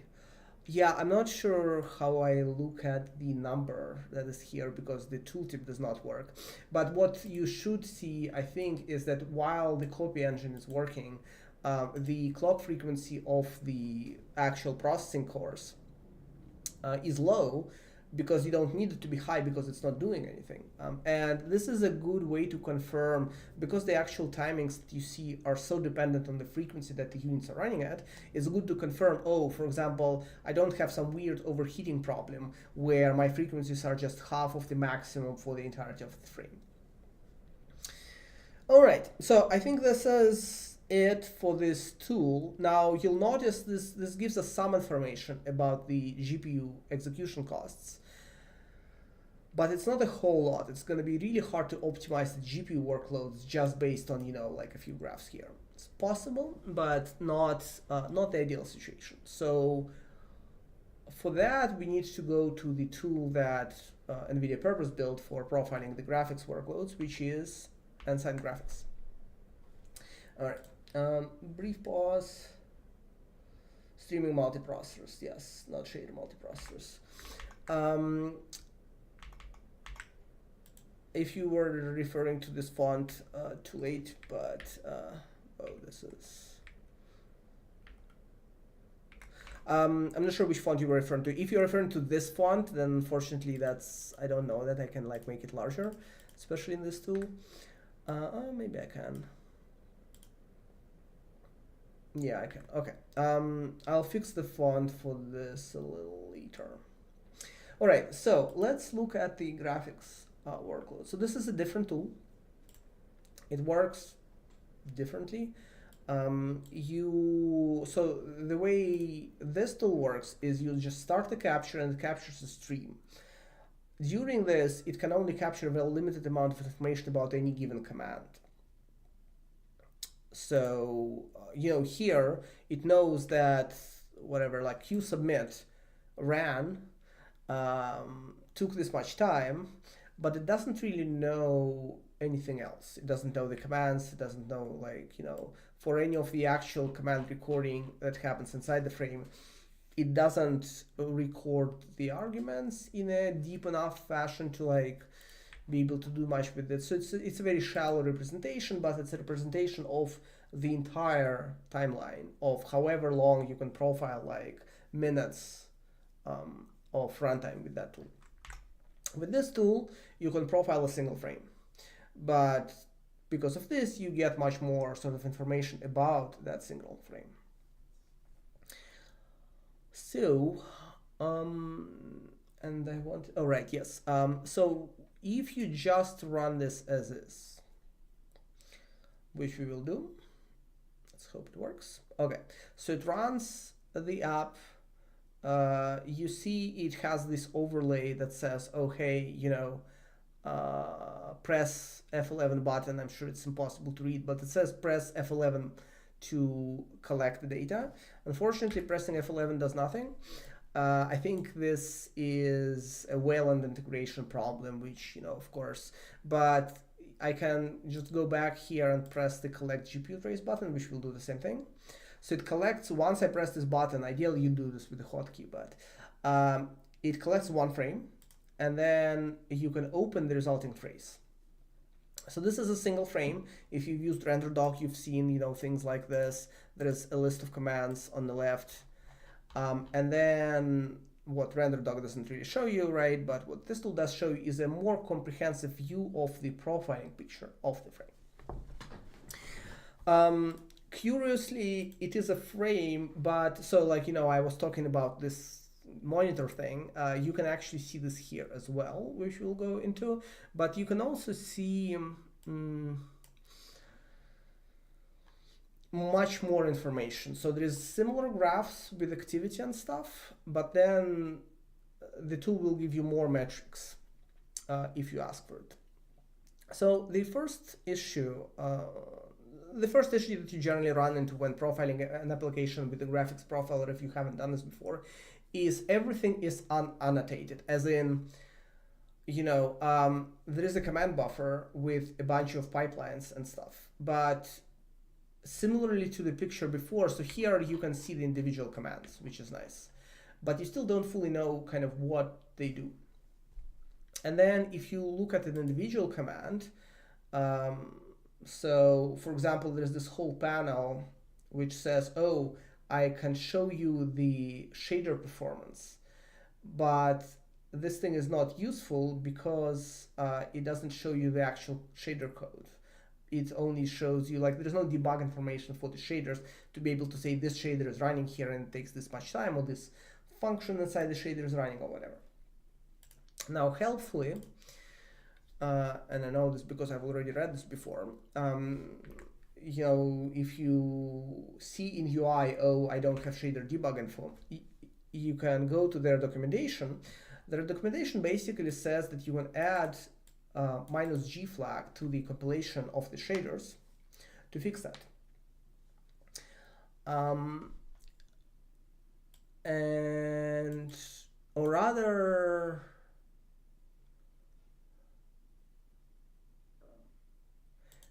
or maybe -GVS. So -G with some other arguments, some other variants of the command, I suppose, will give you debug information. So let's look at the help for that thing. It's actually been a little while.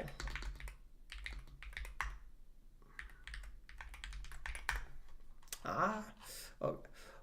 All right, so these are the right. These are the settings that GLSlang has for debug information. So the NVIDIA documentation basically says use this one, right? So the one downside of this, which I don't know to what extent people care about, is it embeds the source code inside the binary of the shader, which feels a little weird, but maybe that's what it is. I think this variant doesn't do that, but it embeds the function names, like the symbol names or something like this. So let's change our shader compilation settings to do something like this. Okay, if this font was too small, then this is going to be a little larger. So the way we build the shaders is we just run the GLSlang compiler with the options. So let's add, let's actually move, let's move this into the variable. I'm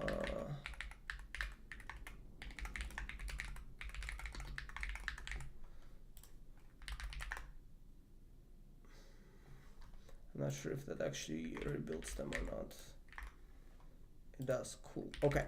So now here we need to add a flag. Is it like append? CMake syntax eludes me often. So list append. Oh my god, people. I don't know. CMake is weird. List doesn't list append maybe like this. Okay.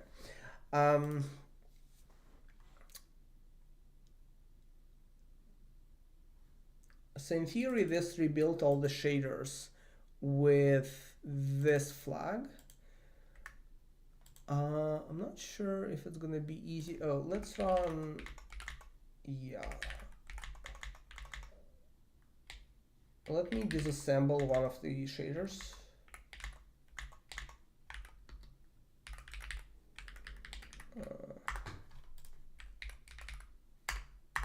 Okay. Yeah, so we ran it with this extra parameter, and you can see it basically embedded a whole bunch of GLSL code as like part of your Spear vblob. Which, you know, feels kind of weird, but once you do this, your graphics debuggers, profilers, etc. should get access to this information without having to find it through, you know, source files and stuff. The other thing you can do is you can just do gv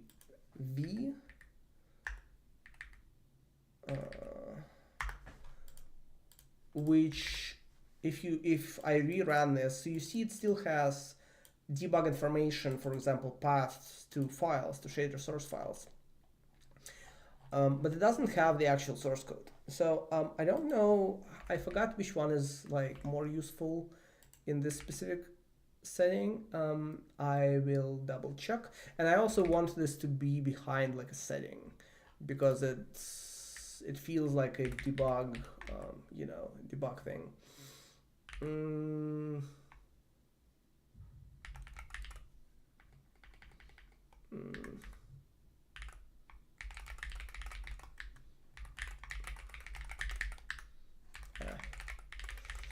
All right.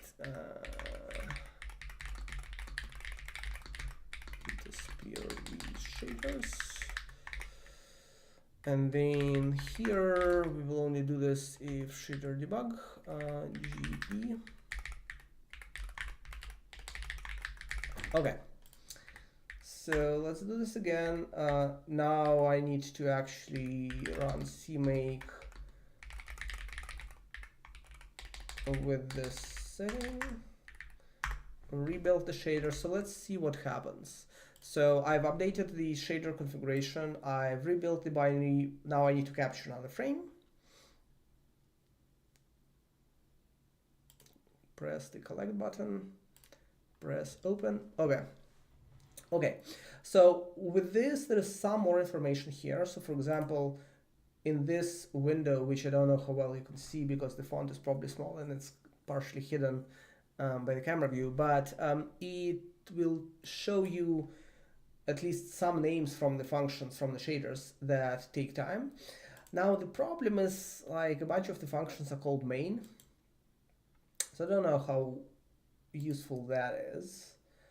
But it also will show you it associates the shaders with the binary, with the source file from which they come from. Let me actually quickly check. See if I click here. Yeah, it will not show you the GLSL source code though. So then the only way to show the source code, this is unfortunate because in theory the debugger could, or the profiler in this case, could read the source files because the file paths are still embedded into the binary, which is not ideal. But okay, so let's try again using the actual configuration that Nsight documentation recommends. And then that probably will start showing GLSL source. If you remember when we used the AMD tools, I think they showed you the actual GPU disassembly, but it was uncorrelated to the actual source. So you kind of had to infer, like, where does this code, yeah, where does this code come from? Where did the compiler generate these instructions from? So NVIDIA is the opposite in its default setup. Nsight, so we added the debug configuration now. Maybe this would have worked in the AMD tool, although my recollection is AMD just doesn't have support for this. So in the AMD, in the NVIDIA Nsight, once you add this flag, we see the actual GLSL source, along with information that may or may not be useful to optimize. So that's nice. What is less nice is that if you look at this view, which is supposed to be the disassembly panel, I don't know if I can increase this font here. Let me see. Oh, wow. It's amazing. So A, it wants to restart Nsight. B, it crashes when doing so. All right. Is this a larger font? I don't even know. Oh, this may have been code font. Well, at least it didn't crash this time. That's progress. All right, I think it's a little bigger. I don't know. Hopefully this is a little more readable. I'm not sure if it is. Anyway, so the good thing is, the good news is you get the actual shader source from a wrong shader for some reason. Yeah. The bad thing is you don't get the GPU disassembly. What you get instead in this case is PRV. This is PRV bytecode. This is seriously annoying for a couple of reasons. So I should mention, there's a process that you can use to get the real thing from NVIDIA. There's a version of Nsight, forget what it's called, Nsight Pro, Nsight Graphics Pro, whatever. There's a version, you can get it from NVIDIA. You have to like sign an NDA with them. You have to be a company, I think is a fair description. You have to have a company with a representative inside of NVIDIA, which, then you can get a different tool. This is public information. There was a talk at GDC a couple of years ago where they presented advancements in Nsight Graphics, and I asked them why they showed advancements that normal people can't access, and can normal people access them, and they said no. So that was a little annoying, but the upshot is if you have an engine that is, or a game that's like significant in the grand scheme of things, you can go through this process and it's fine. If you have like a hobby project that you just hack on, then it's going to be difficult for you to get this special tool from NVIDIA. If you did have this, they would show you the actual GPU microcode that's called SAS. The irony is if you work with CUDA, they will show you SAS today with no restrictions as far as I know. Like when I was working on CUDA last year, I was using Nsight Compute. Nsight Compute is fantastic. It shows you SAS, and it's actually really useful.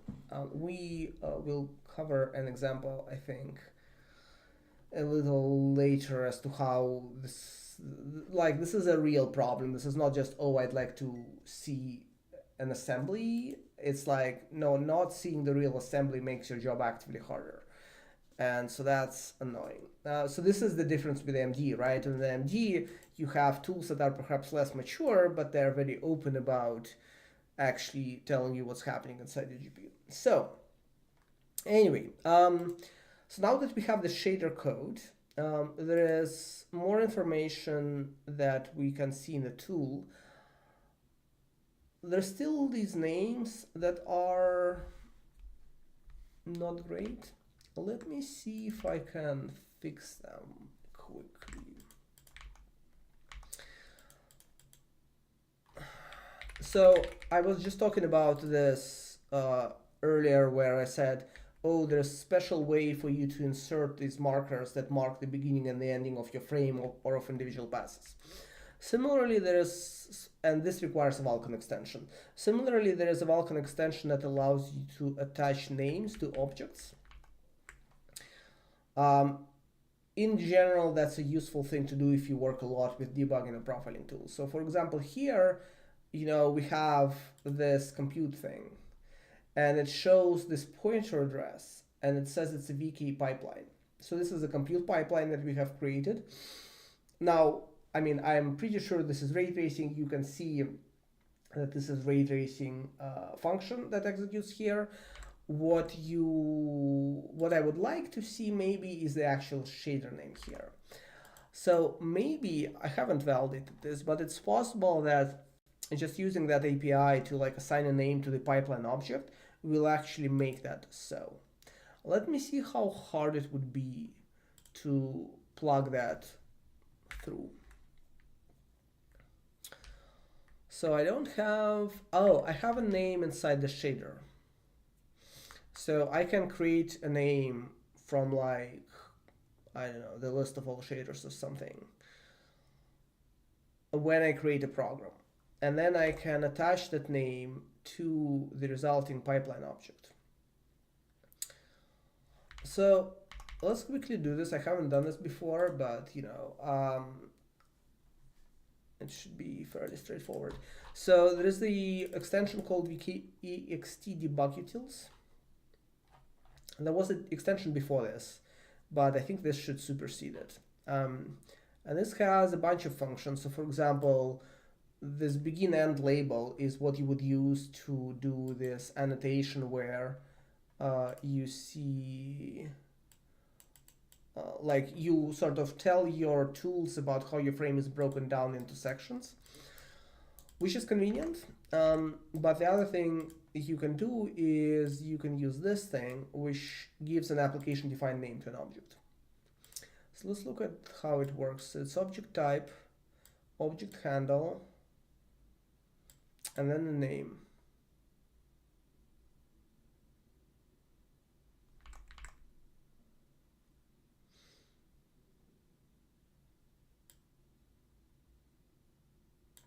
Okay.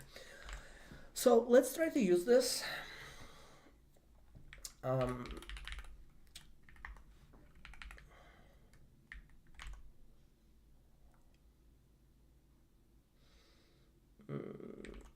It's a little...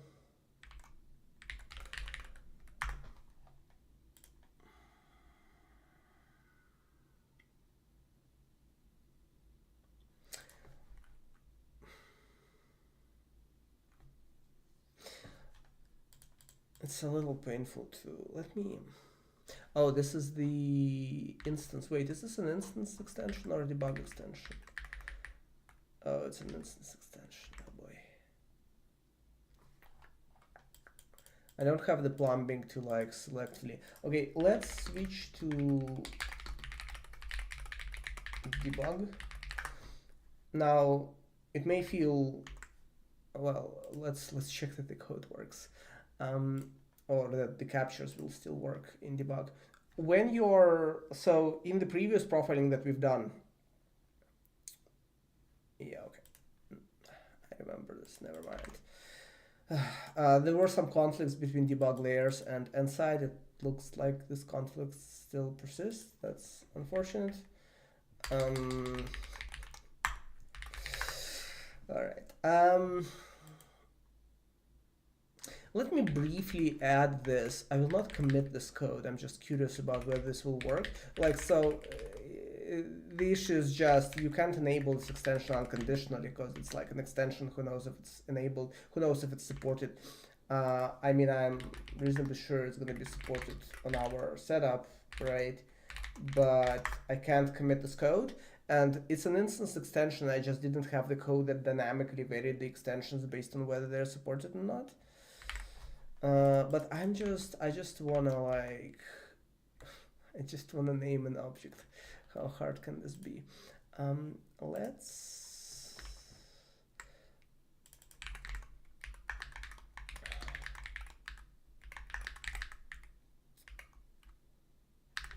so this thing,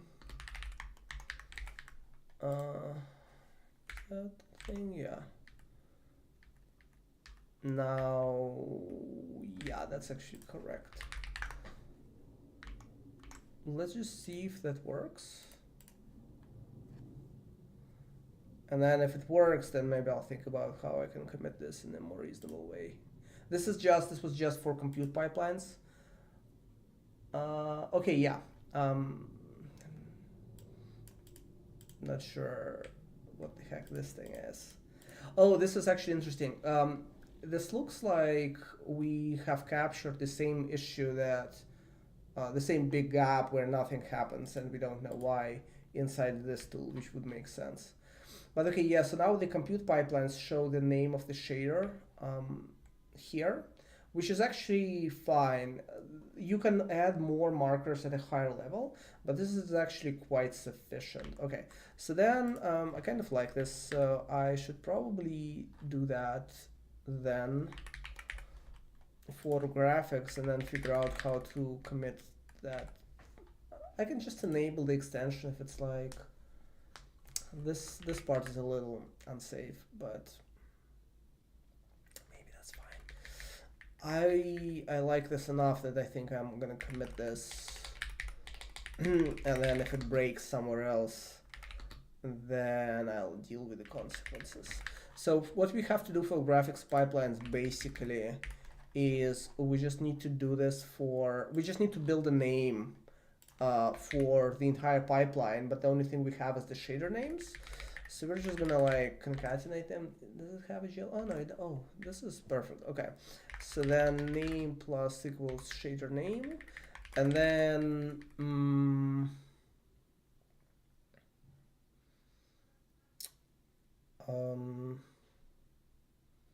we like space or something. I wonder if this thing will show new lines actually.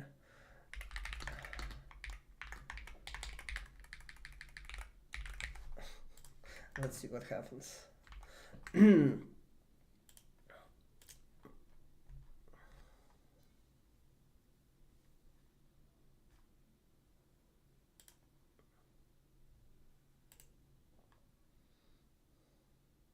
Aha. So now here it has this gap, but it shows unattributed context. Yeah, I'm pretty sure all of this would have been better with the monitor plugged in directly. Oh, hey, it does show new lines correctly. It's a little cramped, so maybe I don't want to do this. Let's separate these with a slash or something like this. And then, yeah, like this, or...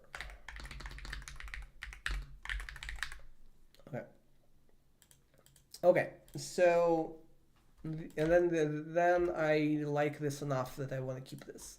So essentially, I think I'll just do, I guess, this, and then just replace, oh.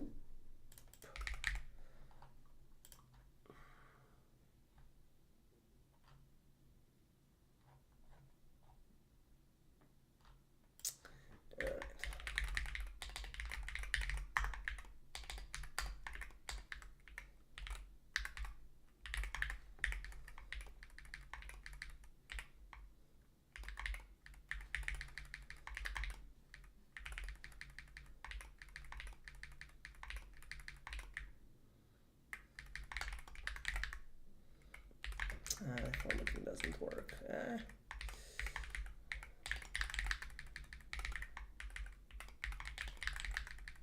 Okay.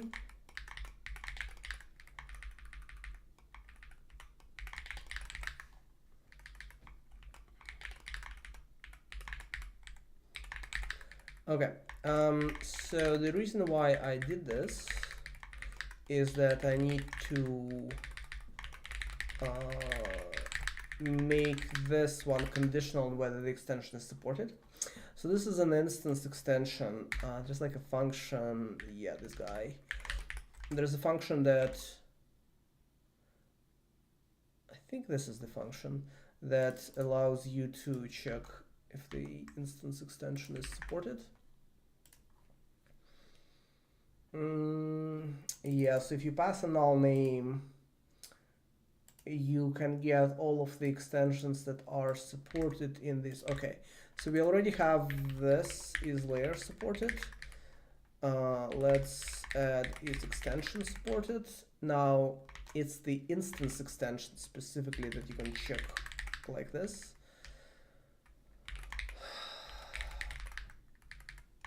Which what does this return? vk extension properties. Oh, and then layer name is null here and here, and then probably extension name. Yeah. Okay, so we are only gonna do that if the instance extension supported. Instance. Oh my god, people. All right.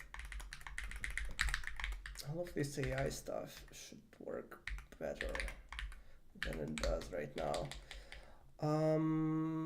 Yeah, that's correct. Okay, so I think this should be right, except I missed the thing here.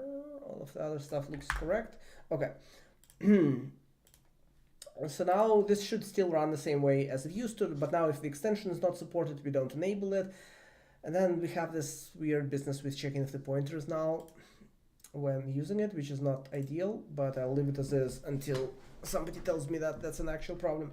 Okay, so now the profiler is more useful. And now we can see that the we can see this combined mesh frag. These are the names of the mesh shader and the fragment shader. And so now we can actually look at the rest of the frame or at the frame, right? And then ask ourselves, can the performance be better? So let's do that. Let me commit. Wow, that is, all right. Let me commit this stuff before I write any code that I may regret writing. Yeah, so the only sketchy thing is we enable the extension, that part's fine. I don't think, sometimes when you enable extension, you have to like activate them. I don't think this extension is like this, I could be wrong. Now the one thing that is sketchy here is this check. We are using Valk, which populates the extensions from the device and stuff like this. There's technically not a guarantee that if an extension is not enabled, there is no guarantee that getting a pointer of that extension is going to return null, I think. I could be wrong on this. If this is not guaranteed, that this code is slightly sketchy. But I don't want to propagate like more state to this function, so I think maybe this is fine. You can use the exact same code now to name basically everything else in our program, but we don't have implicit names for most of the resources that we create right now. So doing that would require more work, and doing this requires very little work. So that's good. And we can also later use the same extension if we need to annotate portions of the frame.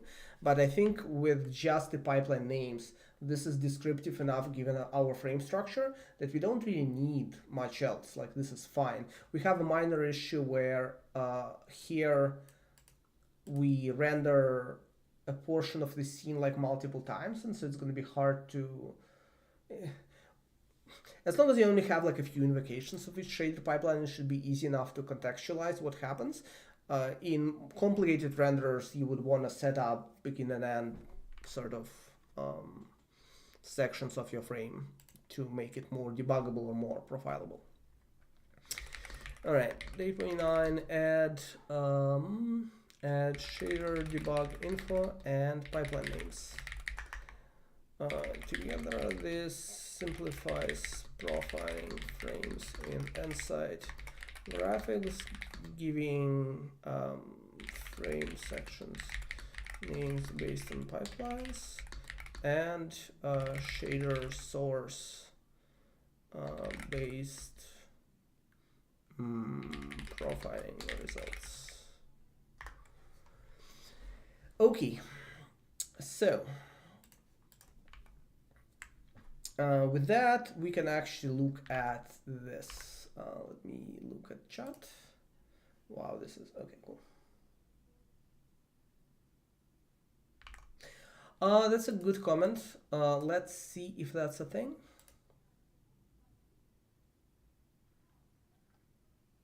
So the comment was, yeah, maybe. Now, the weird thing is, so the comment was maybe you need to specify the search path. The weird thing is, I think when we compiled the shaders, the paths were absolute, and so I would expect, maybe the paths are incorrect though. Yeah, I would expect that this is not required. Yeah, so this is like a full path to the shader. So I'm not quite sure why this is insufficient. I would have preferred, you know, for just putting the whole shader source just feels weird. I don't really know. I mean, maybe maybe this is just not implemented. It's kind of interesting though. We could also, there's only a single.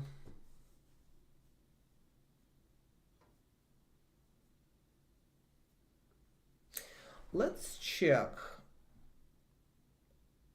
It's actually interesting because there is also a setting that says you can specify the shader binary folder. So there is a possibility that we don't need the shader debug CMake setting that we have added to get, you still need inline information and stuff. You need something. But this is interesting. So let's actually try to do this.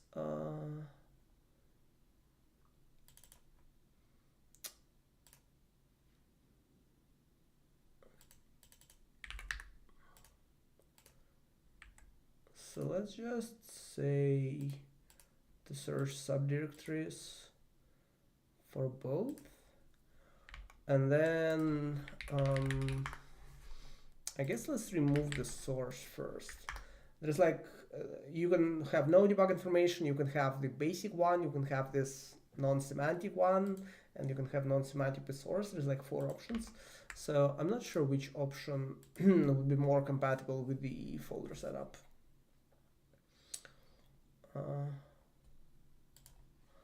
I'm not against embedding, so it just feels weird to embed the source in a binary.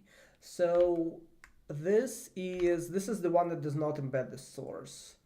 Let's see if, yeah, it doesn't show the source. All right. I'm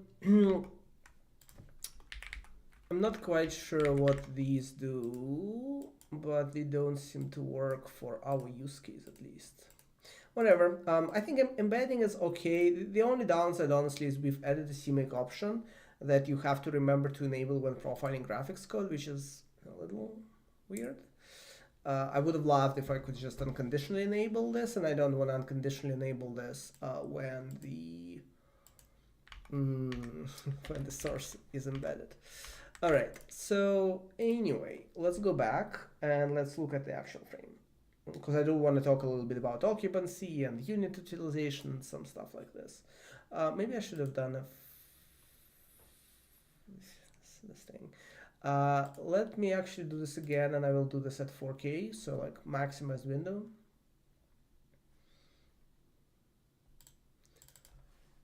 because obviously it's more expensive to render a larger window. And that will give us potentially a little bit of a better look. Okay. Wait. Okay. So what do we see? Hold on, what?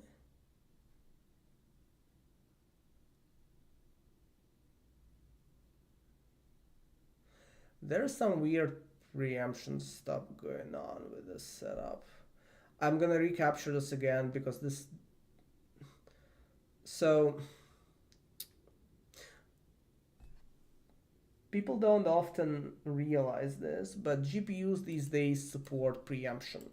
So on CPUs, everybody is used to, there's a thread running at any given point, even if the thread is just running instructions back to back with no kernel calls, no nothing.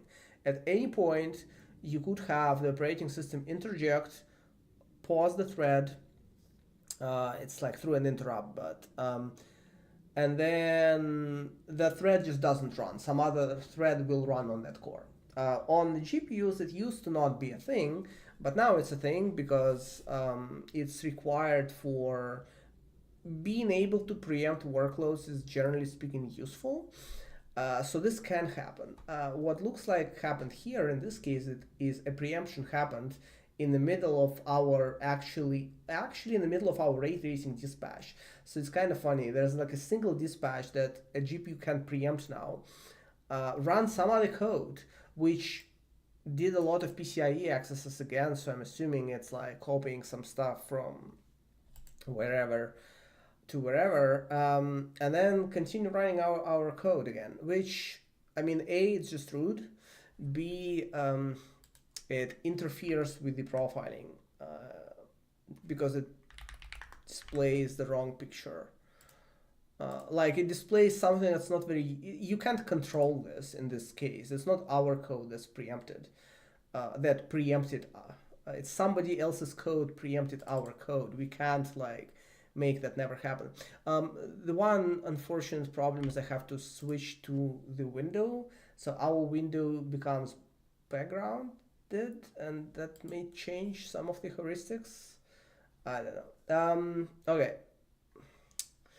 I'm gonna freaking do this until I get a clean capture because I want to show things on the capture, and it's much easier if it's actually clean.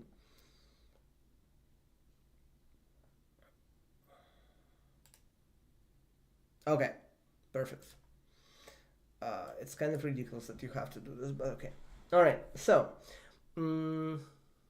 one thing before I continue. So when you do a capture, I think this is set correctly already for me. Correctly. Yeah, so when you start Nsight by default, it actually disables listening for you, which is cool. There is the setting lock clocks, which by default is set to lock to base. Normally when you run your application, you would expect, I'm not sure it's the right word, but when you just run it, you would often have the GPU actually run at its boost frequency. So it's a higher frequency than defaults do. By default, Nsight locks the clocks to the base, which is a lower frequency number. And it locks it, meaning the clocks will not change as you're running your application. Which means that you're going to see stable, consistent profiling results.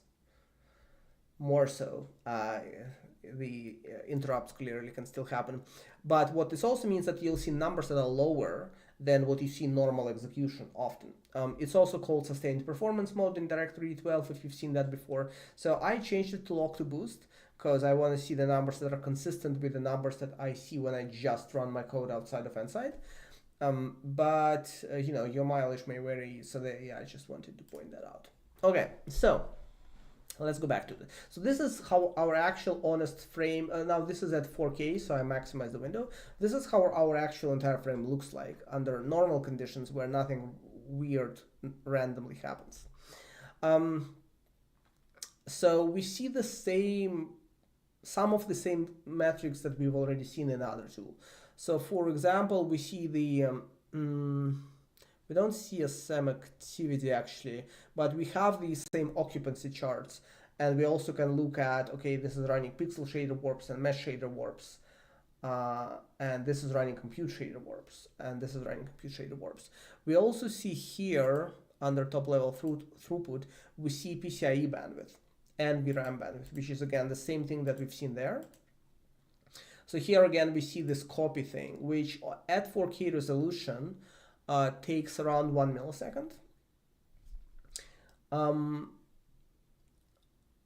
So obviously, you know, again, you should plug your monitor into the correct GPU. It is lower. So it says it's basically running at, yeah, so if you hover over this, it will show you the actual bandwidth numbers that it's observing when doing transfers over PCIe. So it looks like it oscillates between something like 30 to something like 50 gigabytes a second.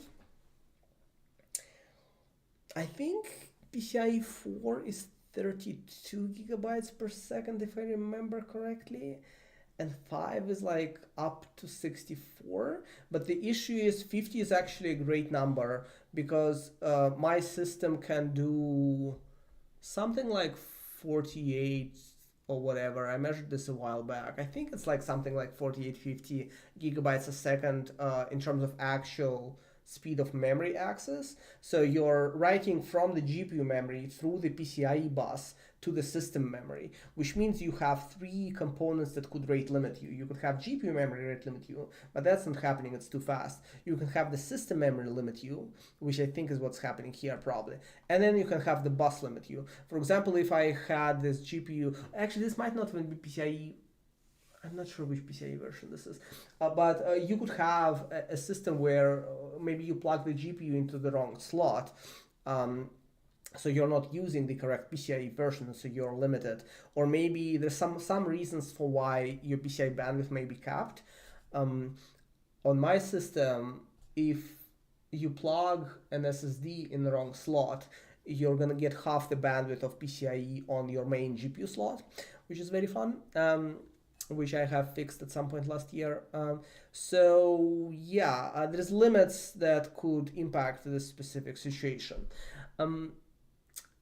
Now again, normally you wouldn't want this whole thing to happen, but separate story. And then when the normal rendering runs, we can look at here the VRAM bandwidth, right? So VRAM write read.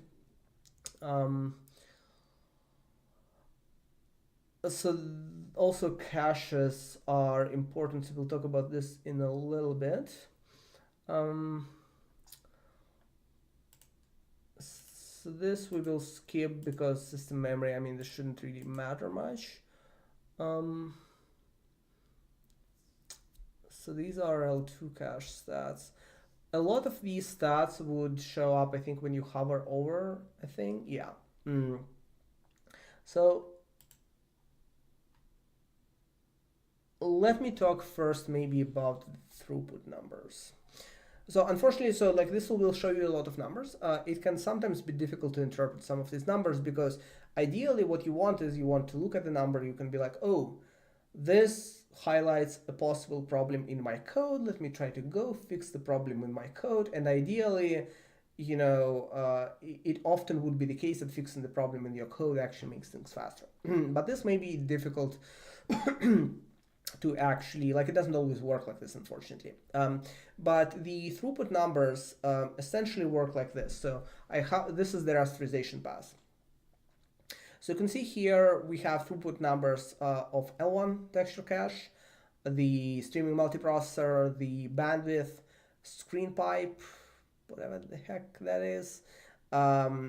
You are supposed to, oh yeah, the same numbers show up here and you can hover over them and it will tell you sometimes.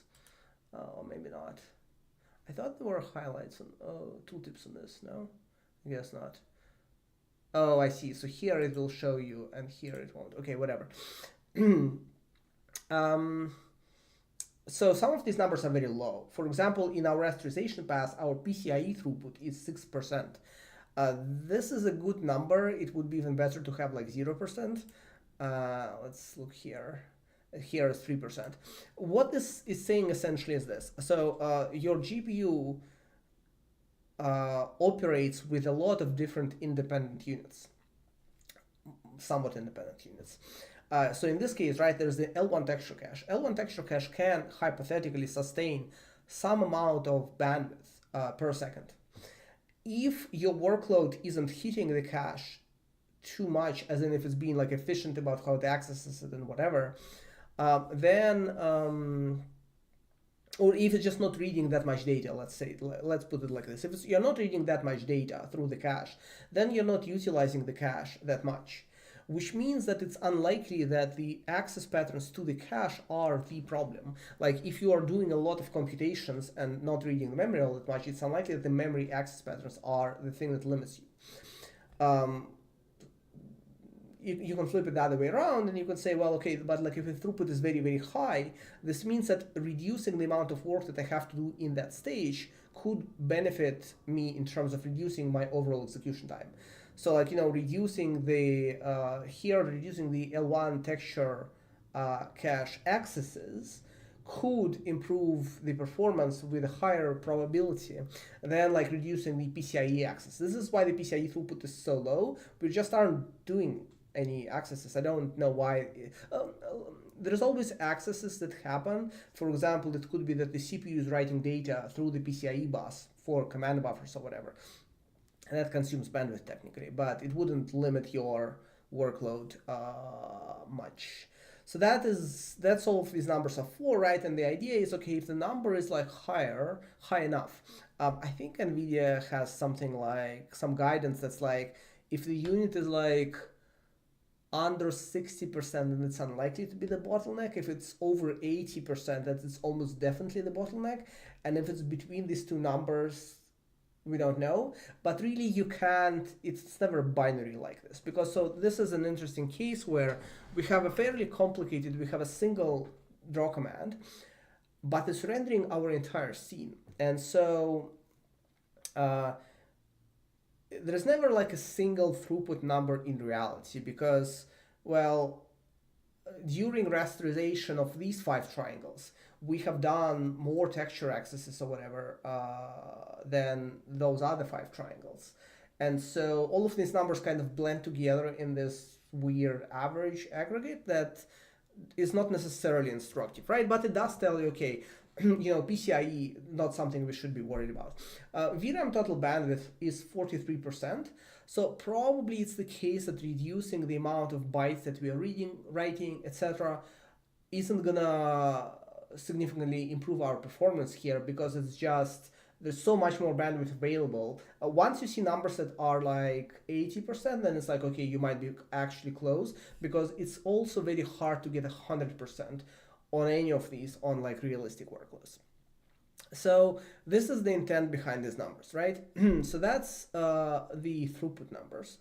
Now let's talk about the occupancy a little bit. So the way the GPUs work is that they schedule a bunch of work, they schedule a bunch of, let's say, threads of execution. And then on the CPU, what you're usually told, right, is okay, if you have like 16 cores, don't run more than 16 active threads. In fact, in hyper-threaded processors, you would want to potentially have 16 threads, but maybe like 16 cores, like logical cores, but like only 8-10 threads of execution, because otherwise they're going to be fighting for resources. But on GPUs, instead, what you want is actually you want to run more threads than your active then you can like run actively. And the reason behind this is that when you run a thread, whenever a thread needs data from memory, for example, whenever it needs to run something expensive like ray tracing computation that happens on another core, it will schedule that operation and then wait for that to complete. But during that wait, you don't want the compute unit to be idle. So you want some other thread to step in and be like, oh, hey, I want to execute this. Now, all of this is done in units of threads. They're called warps on NVIDIA GPUs. And the occupancy numbers are basically saying, do we have enough resources on the chip to be able to run many threads in parallel, so that we have opportunities to hide the latency by the individual operations. I don't know if there's any significant, and occupancy is weird. So if you see very low occupancy numbers, like 10%, that's like not great. But although in a compute dispatch, if you see numbers that are like 10%, that's like not great. But if you see numbers that are like 50 plus, then it's like pretty good. But so here it's interesting. So our ray tracing code uh, has 65% occupancy. Um, and this basically means in this case that um, we have kind of fewer threads to be able to hide the latency with, but 60% is a decent number. It's with occupancy, I think. If you want more in-depth explanations about this, there's like a few good articles that I think you can just Google if you can just find if you Google for like optimizing occupancy on the GPUs. But the short story there is, I think if your number is like low, like if your number is like 20%, then you might be actually it might actually be a problem, and fixing that could improve your performance. But if it's like a 60% plus number, it's often the case that it's actually fine, even if you could technically increase it. How do you increase occupancy? Well, the occupancy limiters are, in terms of things that you can control directly, are the amount of memory, shared memory that your shader uses. So for compute shaders that you have written yourself, right, you know what the number is. For something like ray tracing, it's a little bit difficult because on AMD GPU, for example, the ray tracing shaders would use shared memory for some portions of like virtual stack and stuff like this. So there's some number that the driver allocates for you that you don't know what it is ahead of time. For mesh shaders, it's kind of interesting because what could limit, I think, your occupancy is the configuration of your meshlets, at least on AMD hardware. So in different cases, there's different kind of situations why that could lead to your numbers being off. In raster workloads, occupancy is weird. So here we see 82% of occupancy on pixel shader warps and 4% occupancy on mesh shader warps. However, I don't think this means that we are limited by occupancy on mesh shader invocations necessarily. There are other counters here somewhere. Let me try to find them that could be more useful for rasterization workloads. Metrics maybe.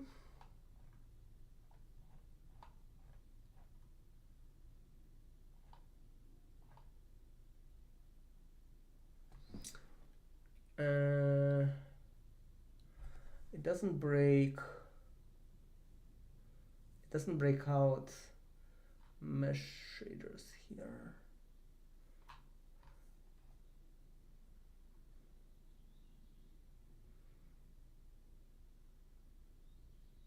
Yeah, because I think here occupancy numbers are diluted by the fact that we have pixel and mesh workloads running like in parallel on the same unit. And because of this, it's impossible to look at a number and say this is the problem, I think. But I'm not 100% sure. So I'm a little fuzzy on this specific thing. I looked into rasterization performance on NVIDIA GPUs before, but it's been a while. There were like numbers around ISB, maybe here. No. Let me try to find this.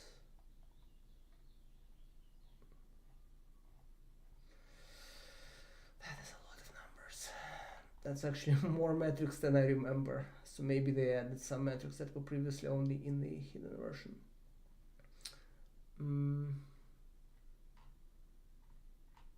Okay, I'm not gonna find it if I just scroll through this. Let's ignore this for a second. But when you do rasterization, there's other stuff that you may want to check on. For example, there was a thing that we did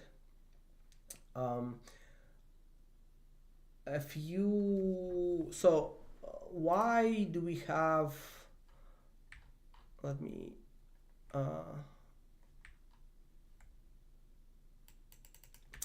why do we have two sort of draw buckets? Each draw bucket renders like a large part of the scene. Well, it's because one of them works on exclusively opaque objects, objects that don't have geometry with alpha, don't have textures with alpha. And then the second pass, or rather the third pass, there's like one in between them that's empty. Only renders objects that have alpha, that have textures with alpha. Let me see if I can.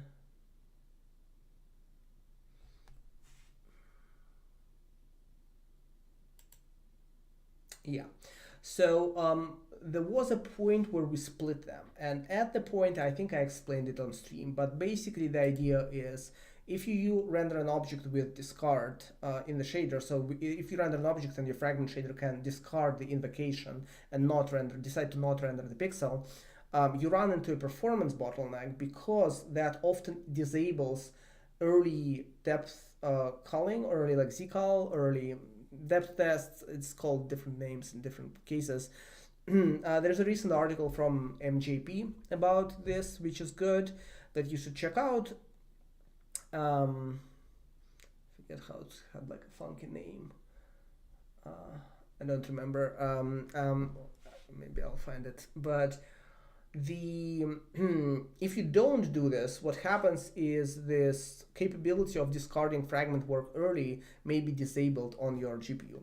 So interestingly, here we can actually observe that all of this sort of works as it should be. So in the pass that deals with the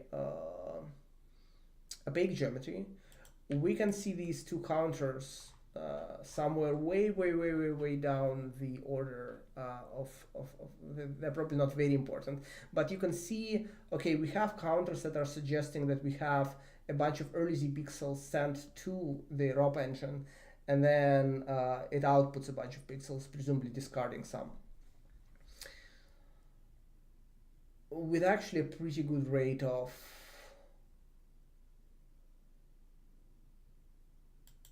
pixel survival. Not sure why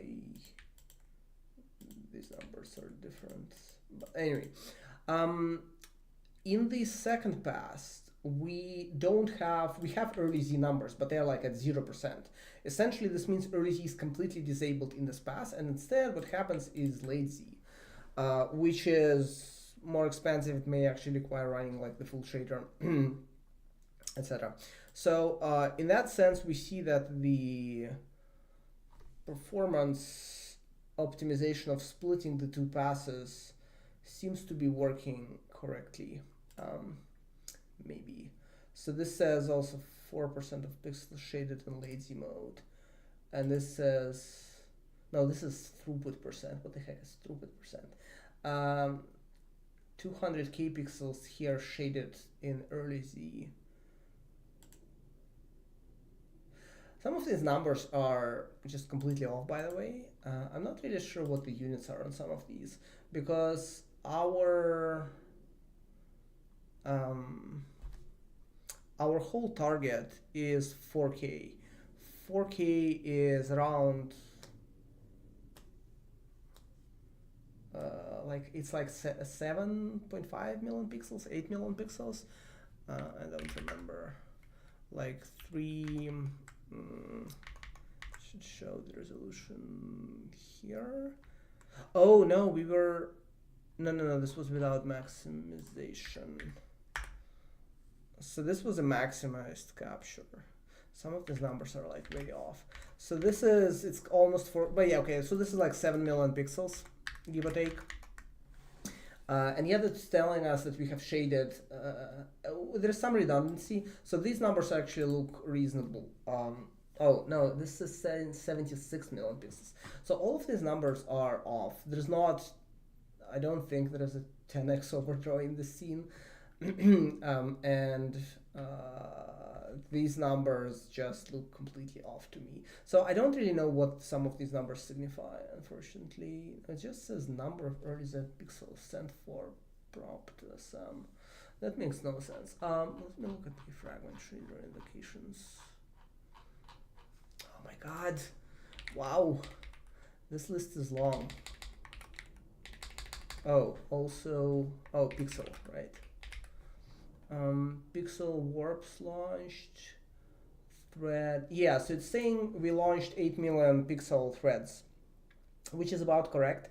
It's more than 7 million, but it's because there is A, some amount of overdraw, B, some amount of quad overshade, and so it should be expected that you have more threads than you have pixels launched. So this is correct. And also if you divide it by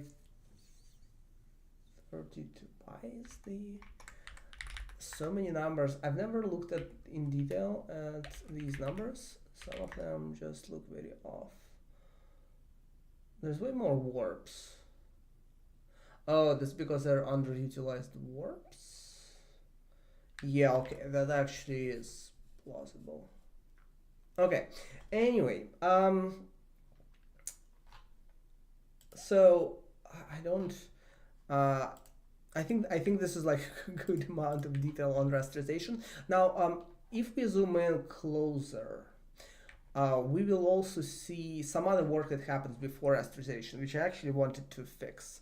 So let's do this so that it's not just us looking at numbers. Oh, we're approaching a 3-hour mark. Let's do one small optimization sort of that I wanted to do. Couple maybe. So if we look at what happens before this pipeline, we can also see this is the work that we've done like a few streams ago where task shaders had significant performance issues on AMD hardware. And so we have a mode now that's active by default where we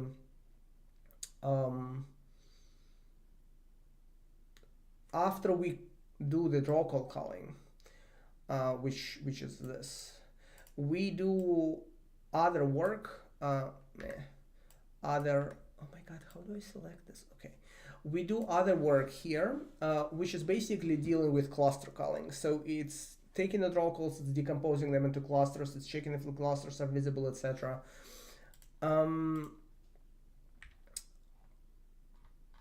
Now, on AMD hardware, like this was the only way to get to reasonable performance. This gets better on the RDNA 4 hardware.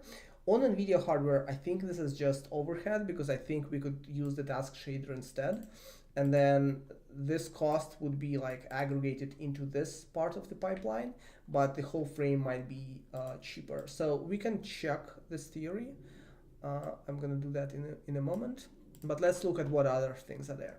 So then after we have rendered the scene, there is the depth reduction. We take the depth buffer and then we build a pyramid out of it so that we can use it for hierarchical depth calling, hierarchical occlusion calling. This is not the end of the world. It's taking 0.13 milliseconds. And around half of this is the, yeah, the first pass that builds like the first MIP. But it's not super efficient. I would guess that we lose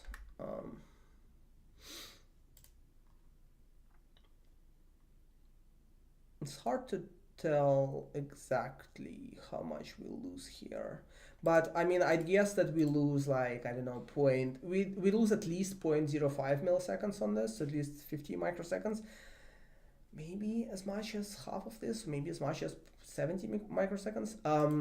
And the reason why we lose this time is because look at what happens. So we take the depth buffer, we reduce it by 2 by 2 fraction. Then we take the resulting thing, we reduce it by 2 by 2. Then we take the resulting thing, reduce it by 2 by 2, etc., etc., etc., etc., etc., etc., all the way down to I think 1 by 1 by 1, 1 by 1. This is not efficient, and in general, this is the problem that we see elsewhere in the frame as well. Whenever you're working with the GPU, you doing a bunch of small little things that are serial, so they go one after another and there's a barrier between them, is not efficient. This is it's a similar problem. It's the same thing that I commented on like here. Individually, these compute shader calls are not that expensive. I mean, some of them, like this one, is more expensive, but like these guys are fairly small, but they're all sequential steps after each other, and so the more steps there are, the more latency you accumulate, and the GPU is bad at doing a little bit of work one after another. It's like serial processing. The GPU is good at doing it like a lot of work in parallel, but whenever you have these sequential dependencies, you just lose time on them. Now, unfortunately, how much time do you lose on this? It's all kind of on the edges. You know, like we have a frame that's 3.4 milliseconds. Maybe like 10% of the frame is spent on that kind of problems, right? On one hand, it's really, really good to fix. On the other hand, I don't want to do it today, right? It's been 3 hours. B, it's a bunch of little work that adds up. It's actually super important to do the optimizations that add up like this. And so I think we might do some of this maybe next time, but it's also not exciting to do on stream in some sense, right? It's like, oh, hey, we spent 3 hours and we spent like we saved like 0.1 milliseconds. Great. Well, it's good, and this is what you should do when you're working on production code, but I don't know how much of this I want to do on stream is the problem. So anyway, so this is what's happening here, right? There is a known solution for fixing this, part of the problem, which is you launch, it's called single pass downsampler. I think Pioneer by AMD or Microsoft, one of the two, where you launch like a single compute shader thing that does all of these reductions in stages, and it's still synchronizing between them, but it's on a much more fine-grained, fine-grained way. So we will not do this today. We might do this in the future. So then after this happens, we have, how much time? 50 microseconds worth of, well, it's a little bit misleading, hold on. Well, so we have 3 rendering passes again. So we have the first pass, which we covered. Then we have the second pass, which is this, which actually ends up rendering no triangles. This is why you don't see the second like rasterization bucket here. This is the second pass of occlusion culling. Normally it would have a few objects that if your camera is actually not stationary and if your objects are not stationary. For us, it's empty. So for us, we are spending 24 microseconds like not doing useful work, honestly. So that's not great. So then we have the third pass, which is doing another like dance like this, which is preparing our third rasterization pass. So then we have our third rasterization pass. Let's look at the throughput comparisons. It looks fairly similar. So the one thing you could expect, for example, I don't think we enable blending, but the one thing that you could see in these metrics, for example, is, oh, if you render a lot of particles that are blended, etc., you would actually see being bottlenecked by something like VRAM bandwidth more so than you see being bottlenecked by compute and other things. But we don't have this problem. In fact, this pass is much lighter on bandwidth than this pass. This is like at 43% bandwidth. This is at 17% bandwidth. This could be because this just has different meshes that it's rendering. It could also be because this like spends less time.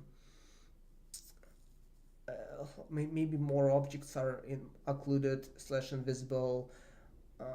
Maybe a lot of objects are discarded through the alpha test. There's like a variety of explanations that could make sense. Okay, so then we have our beautiful ray tracing shader.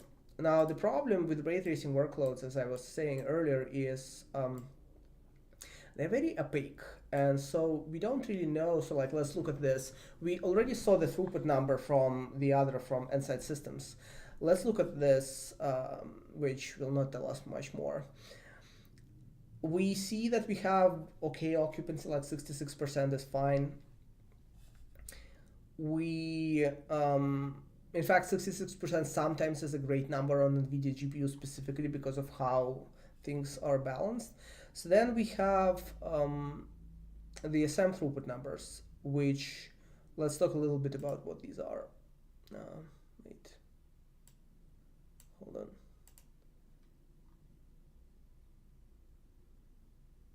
It's amazing that are these computed from so weird. Okay.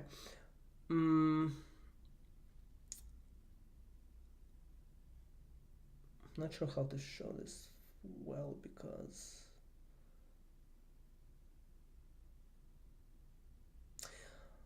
let's maybe look at this view instead here.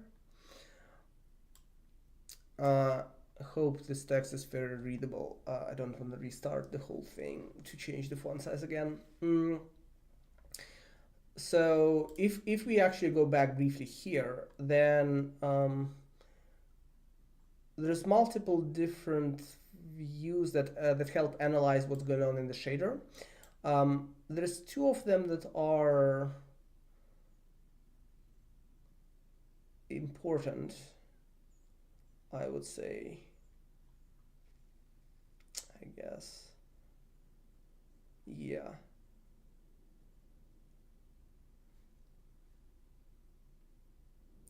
It's a kind of similar, right? And they should show, yeah, they show basically the same data here. Okay, so I already said, right, when I was talking about the occupancy, okay, you want a bunch of threads that are doing work, and then one of the threads goes and does something expensive, and then it waits for that something expensive to finish elsewhere, and then while it's waiting, it's doing nothing. So something else gets scheduled in this place. So this is why it's a little bit difficult to talk about performance on the GPU, even in context of, okay, here's a single streaming multiprocessor that does work, because what's the bottleneck is not always clear. So for example, if you look at rasterization, we see in this left view, okay, we have a bunch of floating point 32 math that's been executed. It accounts for 31% samples. Then we have a bunch of special functions being executed that accounts for 30% samples. It's usually like a square root or power squares, I think, may not be super. Yeah, so in this case, it's our sRGB conversion curve, which requires raising something to the power of 2.2, which could be expensive because it's saying, wait, how do I go back? Okay, it's saying, well, 30% of samples, 30% of the time that we ask what's the sort of instruction that's being executed, I guess, it's the, in this case, the power. And then there is the pixel shader attribute interpolation, which is a little bit expensive, and then there's some other stuff, and then it's all smaller and smaller, right? So it's like sort of as if our biggest bottlenecks from this view are the math and the sRGB conversion. And again, this is across all of the shader stages.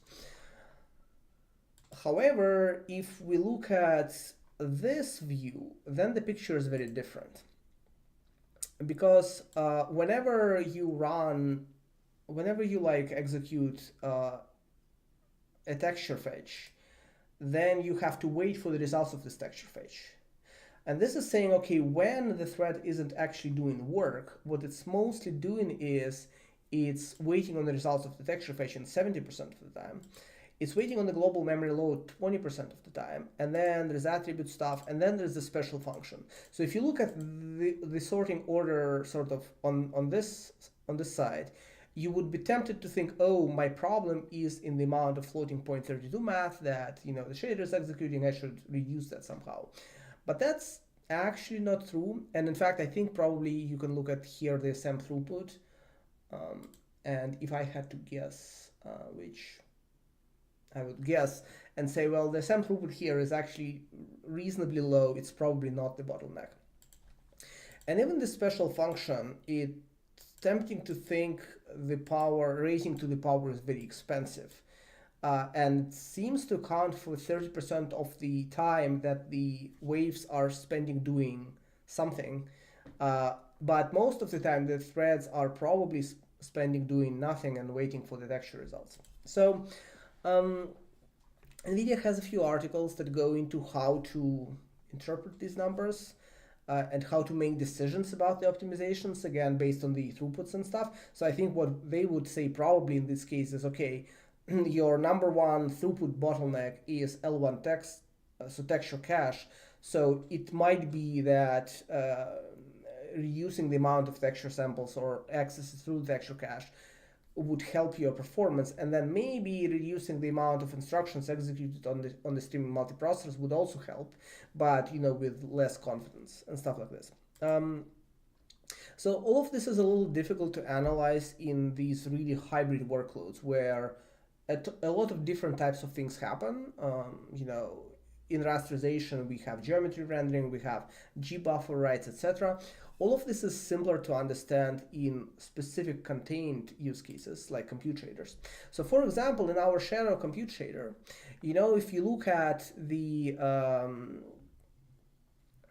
input dependencies, we can see, okay, 98% of the time, when the threads are not actually doing stuff, they are waiting for the ray tracing core. So like the only way to improve that portion of the shader is to reduce the cost of ray tracing. We already switched to one ray instead of two rays, right? So then probably it's the case that the only next step would be to reduce the complexity of the ray tracing scene, or do even few rays, like less than one per pixel, but we talked about this in the past. If you look at this view, it says logic operations, which, yeah, this is the downside of kind of not having access to the actual instructions that happen. So there's clearly some amount of extra instructions that happen here that are not ray tracing instructions, but they are still bundled inside this ray tracing black box.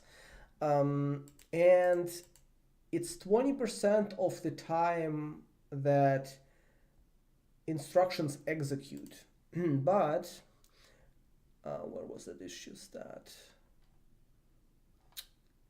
Yeah, so if you look at the SM throughput, then it tells us, okay, actually 10%, the issue stage throughput is 10%. So I'm tempted to think that essentially this means, well, yes, there is logic operations that happen.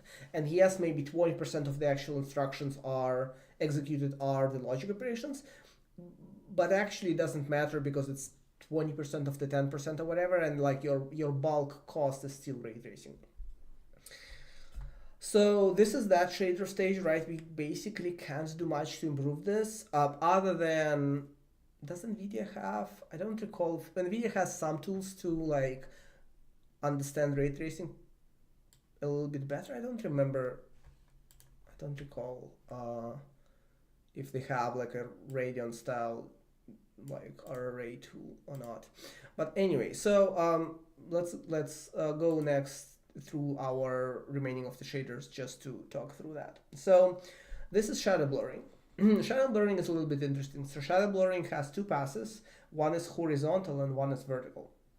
And we can clearly see that they're not exactly the same, right? So they do the same thing. One blurs pixels along one axis, one blurs pixels along the other axis. I think X is the first axis. Let's check if this is true.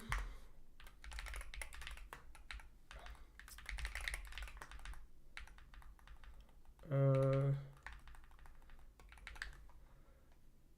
think this is the blurring code.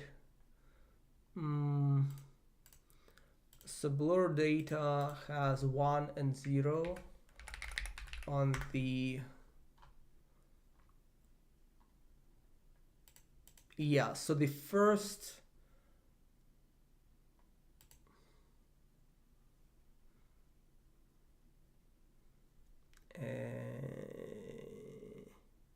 yeah. So the first blur is horizontal along X axis, and then the second blur is vertical along Y axis.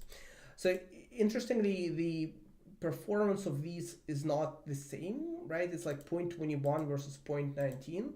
So one is, 10%-ish faster than the other. And also the bottlenecks are different. If we look at this one, is being bottlenecked by L1 texture axes, like 99.7 actually. I was saying you can't hit 100, but apparently you can hit 100. What I think this means is, if you look at what the shader is doing, it's reading data from the texture 1 pixel at a time, and then doing some math on the pixels to blend them together and stuff like this. And it looks like what this is telling us as well, your bottleneck is actually sort of this texture access that's always pulling from L1 cache probably. There's a separate cache hit rate somewhere, which presumably is pretty good here. Let me data stage, filter stage, write back stage.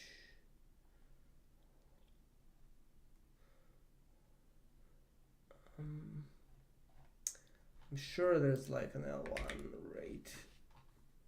Yeah, okay, hold on. Yeah, so 90% of L1 access is hit, which makes sense because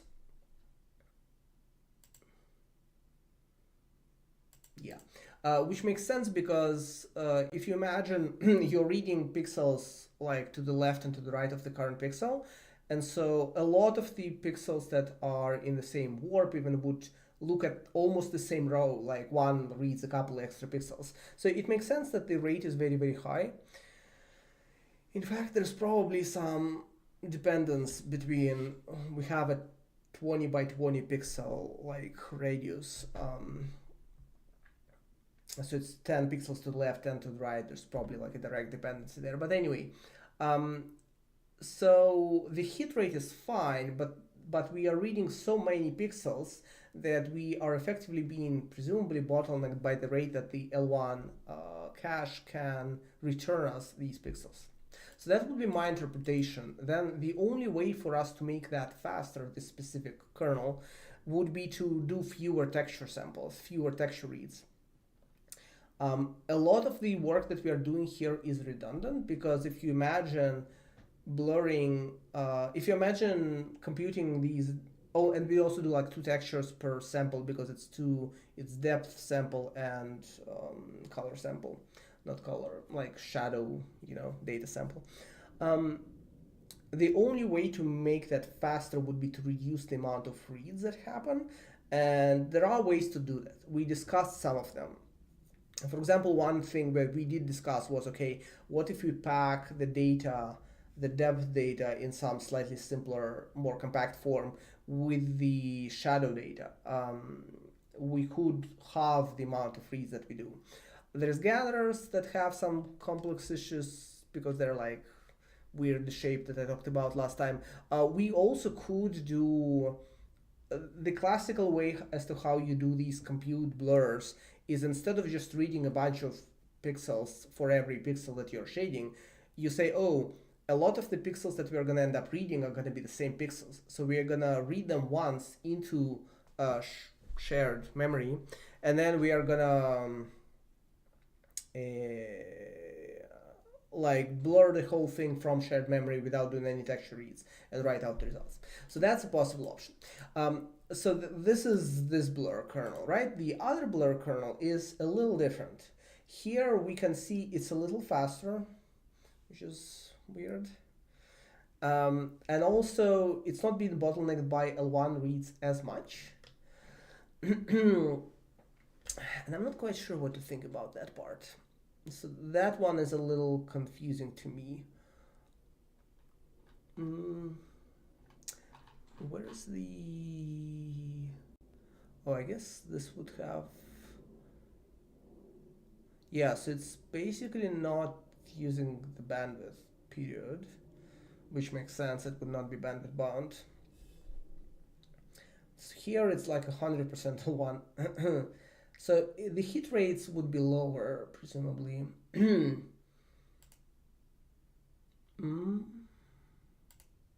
hit rates are 90% in both cases.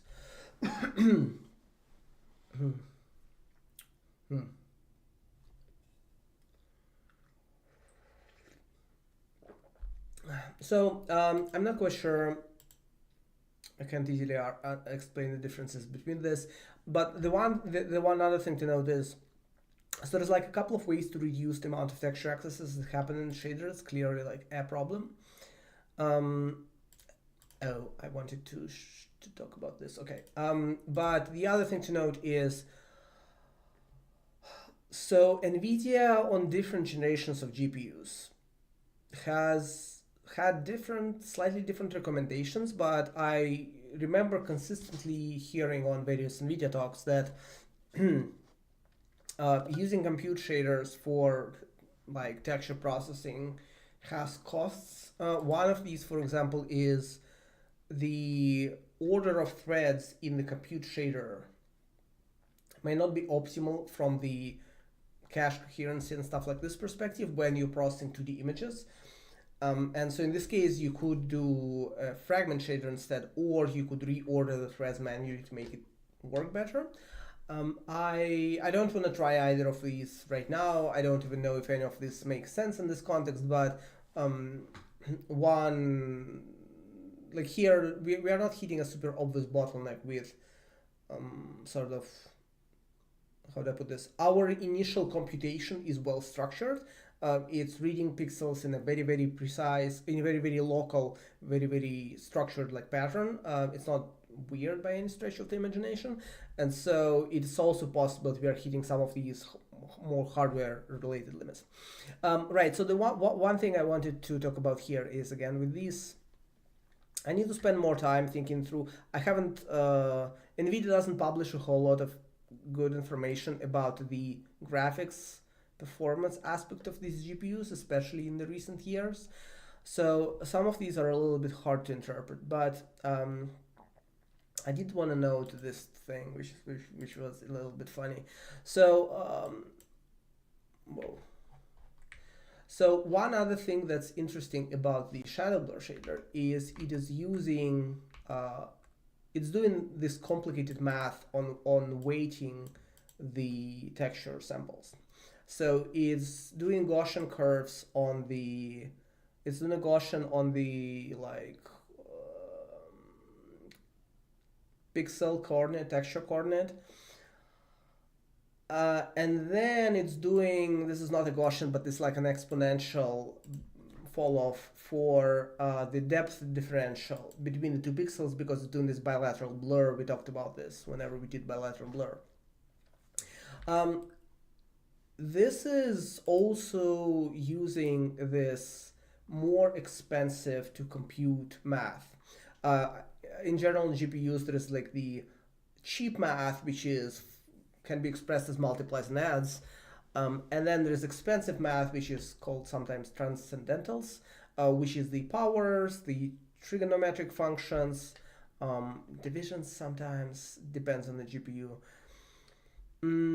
So this shader is interesting because if you look at the shader, it feels like it would be limited by the amount of math that it's doing here, because it feels like it's doing a bunch of math per pixel.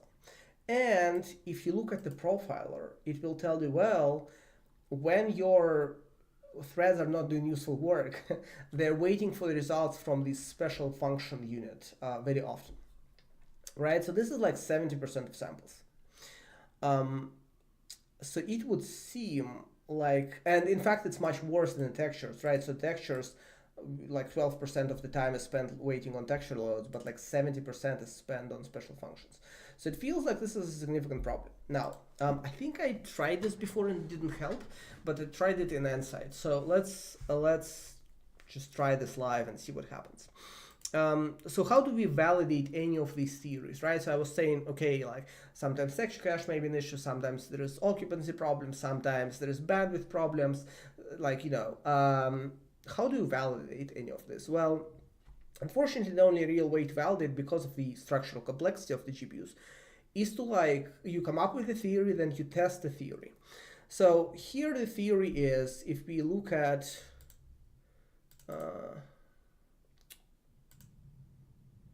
wait, here it's 81%. Oh, interesting. In the first pass, it actually says special functions are only 12%. In the second pass, it says they're 70%. I mean, there's no way, right? So let's try to validate this. I mean, maybe this is right, who knows? Let's try to validate this. So we know where special function calls come from. They come from these exp invocations. And unfortunately, because of this problem where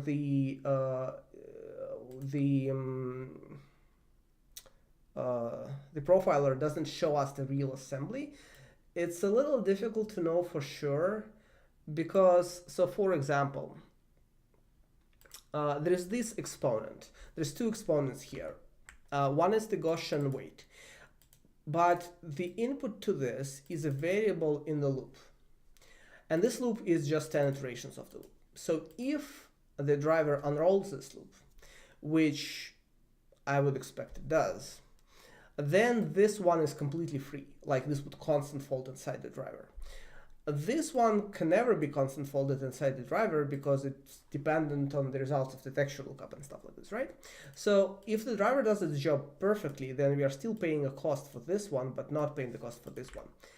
It's a little hard to tell the difference. Now here, okay, probably the reason why this line has 0 instructions associated with it is because it compiled into nothing, it constant folded, which means the loop was unrolled.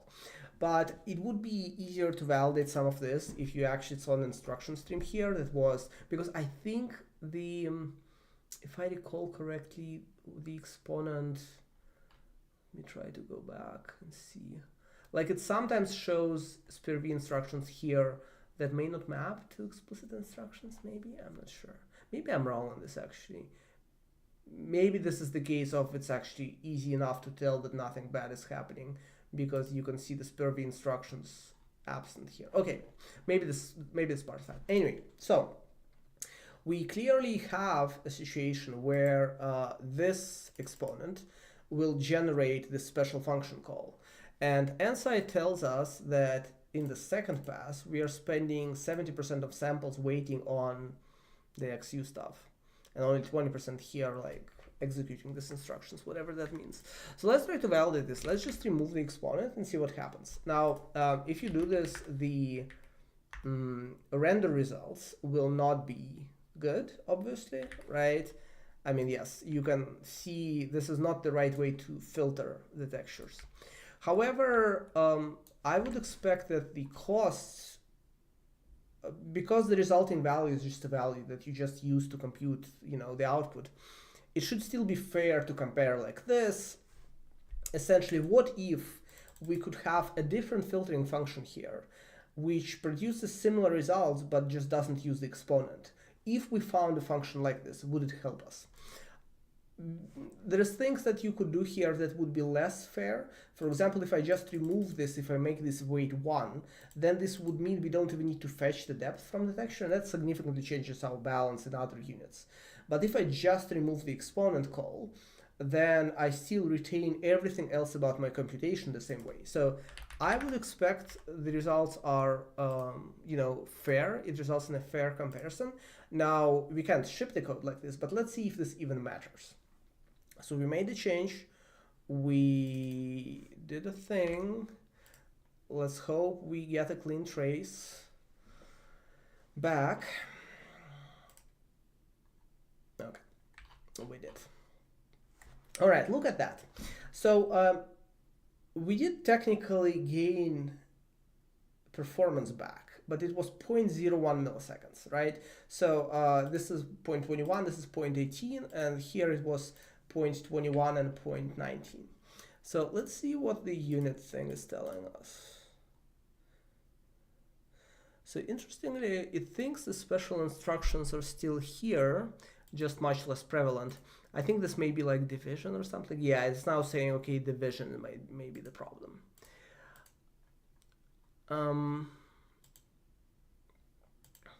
So this one, yeah. Is this, where's the second division? Hold on. It was showing, wait, second trace, timeline, this thing, XU. Yeah, right. So division is also like a special function thing. So to fully perform this experiment, I guess we need to remove the division. So let's remove that. So this division is constant folded. Okay, so this is just, there's no, all of the math that is here is basic math. There's nothing special, no special functions anymore. Some of the details change between GPUs and between like generations of the same vendor. So it's like at some point maybe divisions could be much faster than exponential functions, and on some other GPU maybe they're the same. So it's hard to know. Yeah, so 0.17 milliseconds. So we see an impact on removing the transcendental math like completely. And that impact is also low. So we dropped this thing from 0.19 here to 0.18 to 17 here. It's probably 17.175 or something like this, because it's like rounded differently. I don't know. So there is an impact. The impact is like less than 10% of this individual pass, which unfortunately makes the original numbers, whatever they were here, these numbers like very hard to interpret. Like it just told us 70% of, so I mean, I guess to be fair here it was 20%, but still the function did not get 20% faster at all, or the kernel did not get 20% faster. So neither of these numbers correlates super well with the magnitude of the improvement. And I mean, probably the whole thing is like texture bound fundamentally. So probably in a good scenario, what would have happened is we would have removed the exponent call. We would have actually seen a significant improvement in the time, and then it would be like, okay, cool, that works. Now how do we actually change the function so that it still returns us a reasonable result? But in this case, it's probably not worth like obsessing over this exponent, because the gains are fairly small, and probably addressing the texture cache access is like a higher value optimization item. All right, and then we can look at the final pass. I haven't even looked at the final pass. I don't know what it's doing. It's again showing the special function thing. I refuse to believe 14% of this thing or 7% of this thing is spent like computing. I don't know what it's computing, dividing. This is just no. Anyway, so unfortunately some of these are misleading, but I think maybe I just haven't spent enough time working with, I definitely have not spent enough time working with the with this version of Nsight. In Nsight Compute, you see completely different visualization, completely different set of numbers, and things work very differently. So I have better intuition about that one, but that's CUDA specific. Let's see, what else is there? I think this might be it. So this is the full capture. Oh, all right. So then the final thing I want to do before we end the stream, it's been like 3 hours and a half or something. Oh my God. The final thing I want to do is I want to capture the trace using the task shaders to just show, so let me revert this. I wanted to make a change in the code. I'm not going to do this because it's too late in the stream, but maybe next time we'll spend time doing some actual like optimization. So let me enable the task shaders. I think this activates them, yeah. And just look at how the trace has changed when we're using the task shaders.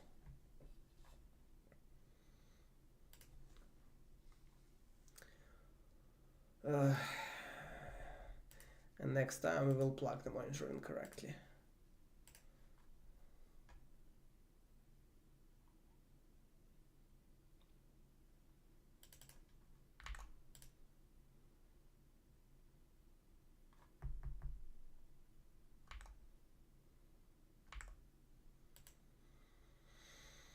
Okay, whatever. Good enough. So let me see.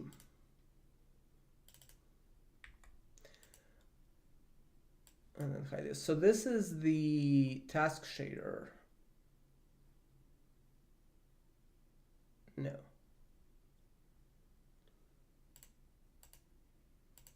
Oh, I didn't. Oh my God. Too many manual steps. Hold on. Let's do this again.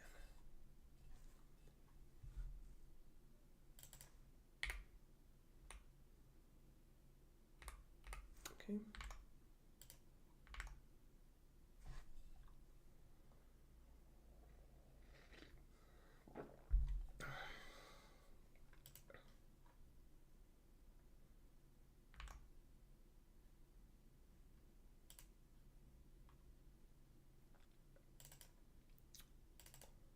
Okay, so now the task shaders are active.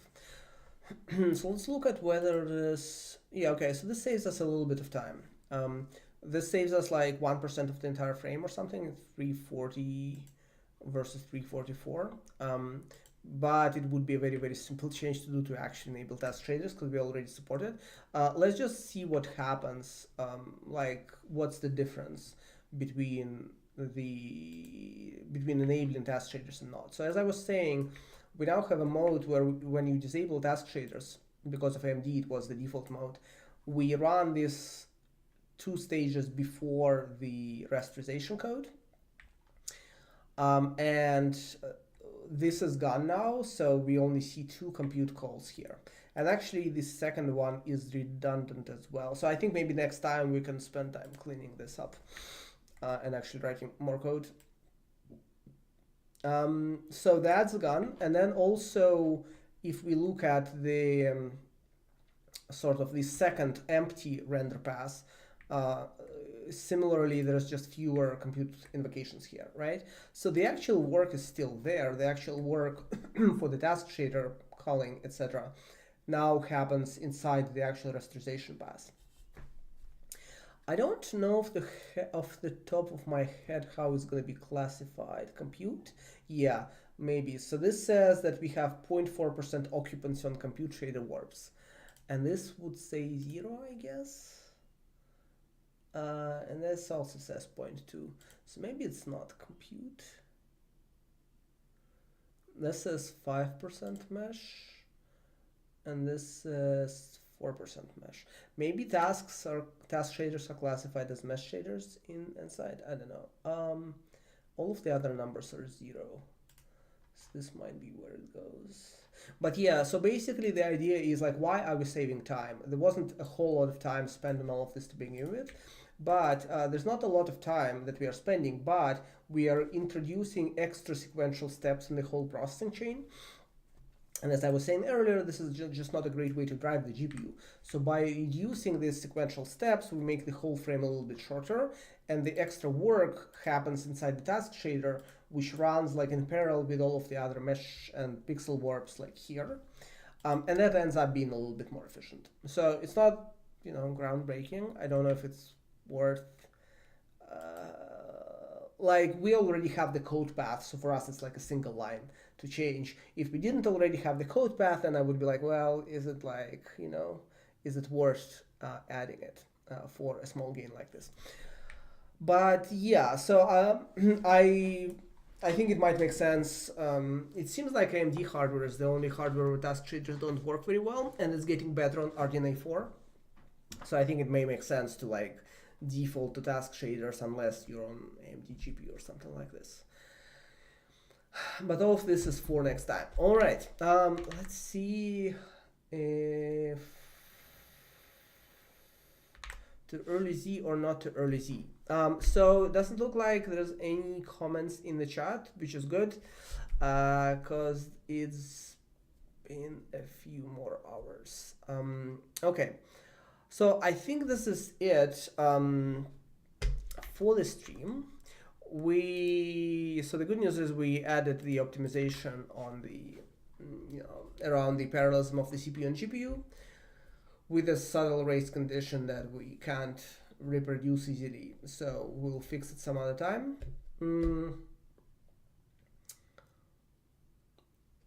And we looked basically at the entire frame fairly comprehensively. So let's just briefly enumerate future work. So one aspect of future work is to improve this task shader stuff. I mean, A, it should be enabled by default. B, there's one other sequential thing here, which is called task submit, which I think might be possible to eliminate. So that's like one thing. Not a big thing. It buys us like 1% of the frame, the way you make your frame, the way you make your game render like 2x faster is by doing 51% optimizations, and then suddenly, your frame is like 50% faster. So that's kind of just how you do things often. So then the second thing is with similar gains possible here, also maybe 1% of the frame or something like this, we can use single pass downsampling on the depth target, which might be good. it's hard to do much here, unfortunately.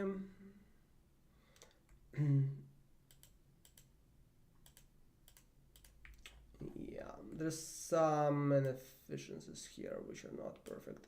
It would be interesting to look further into rasterization. This is the bulk of the work. Like, we have ray tracing, which takes like most of the frame, and we have rasterization, which takes a bulk of the frame. Ray tracing, we basically can't do a whole lot unless there's like NVIDIA tools that give us a lot more information about why things are slow. And even then, because the whole process is so opaque, making it better requires changing the scene, which I'm definitely not gonna do. I mean, uh, eh, my goal is to not to ship like the level. So this is just probably what it is, honestly. There's not like much we can do here. Most of the time is ray tracing, and we can't make it faster. So this is what it is. The only lever there is half resolution ray tracing, which we have an implementation of. It's just not, the quality needs to be improved somehow. And then blurring is probably where you can actually make more meaningful gains. Like, this in total takes 0.4 milliseconds between two passes. It can probably be faster. Like, I would not be surprised if you can make this, if you can cut the time of both of these passes in half or something like this. Maybe definitely 0.1 millisecond you can gain on the two passes, maybe up to 0.2. But you have to rewrite them significantly. You have to do this compute stuff that I was talking about. The final pass probably is what it is, I would guess. It's fairly basic. It reads a bunch of textures, it combines them. I'm not sure. I need to think about this. Yeah, it's like 70% bandwidth throughput on the pass. This means, it's going to be hard to make it much faster without reducing. You can't really reduce the data that it reads because we're already fairly minimal in terms of gbuffer stuff. So I think this might just be kind of where it's at. You can make it a little faster, I'm sure, somehow, like make some texture slightly smaller, or whatever, like make some format of the texture slightly smaller, but it's hard to make drastic changes.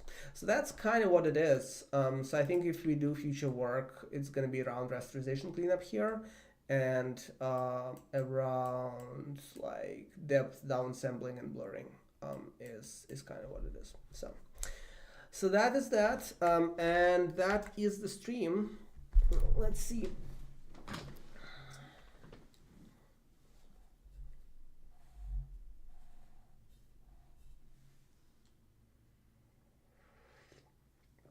I mean, there's questions about nanite, which is not super relevant right now.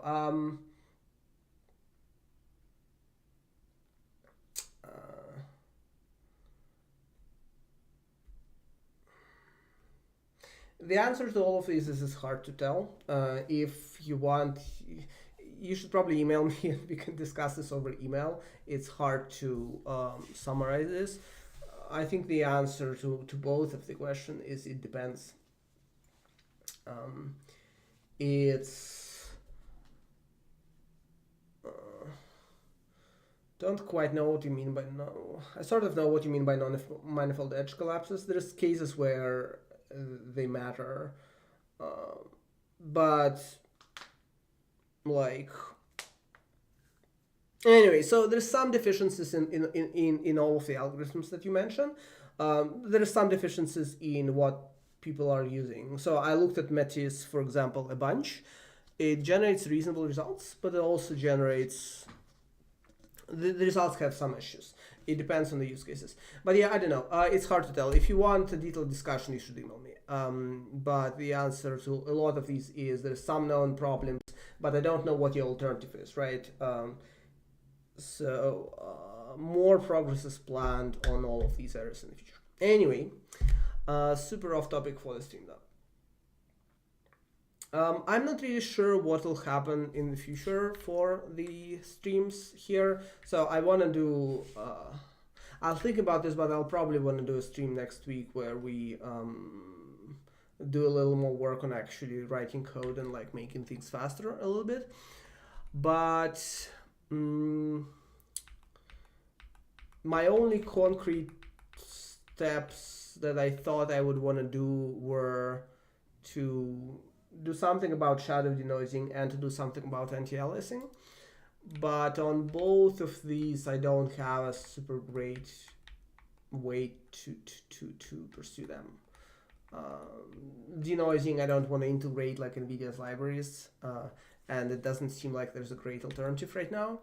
Anti-aliasing, I don't want to integrate any libraries, and there's some quality limitations with some basic approaches that we could code on stream. So I'm not really sure. But I mean, if there's like interesting topics to explore, I think we will explore them. But I don't have a specific roadmap. I think this is kind of part of why there haven't been streams for 4 months, because we kind of got to an interesting spot while there was more work to do. And then I just felt like there's not a lot of interesting work that is both reasonable to do on stream, could result in a reasonable output, right? I don't want to spend like 5 streams writing code that doesn't produce nice pictures. So that's kind of where we are. So yeah, I'm not really sure. I wasn't planning a lot of, there's a lot of ways that you can extend this renderer in theory, but I wasn't planning on a lot of them. So I'm not really sure is an answer. I think for now, this renderer is in a mode where if I have a topic that I think could be interesting to cover on stream. Today the topic was, hey, let's look at a bunch of different NVIDIA tools and how you can analyze performance with them. Then there's going to be a stream. If that topic doesn't surface, then there's not going to be a stream. So I think that's kind of the gist. If people have ideas on future streams, you can post them in the discussions on the GitHub project. So the GitHub project is there. It has a discussion page.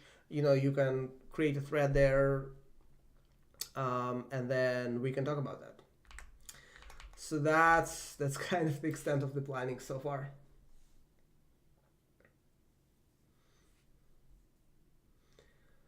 Yeah, it's basically you can trace few arrays. So like I have a mode which is the checkerboard mode where you just don't trace half of the arrays, and then you infer them from the proximity. And it sort of works, but there's some filtering challenges. So this is where there's the boundary between quality and performance that's a little difficult to hit well.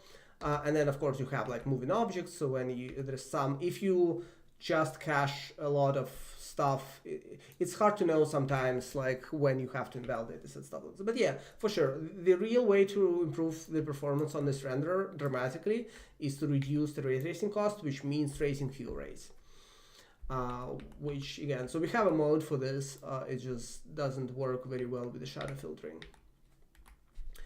If you disable shadow filtering, the mode works very well. So like if you disable shadow filtering, which I have done right now, so we are taking 2 milliseconds per frame tracing shadow rays.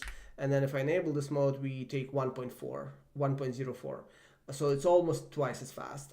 And it's like, it's the same picture.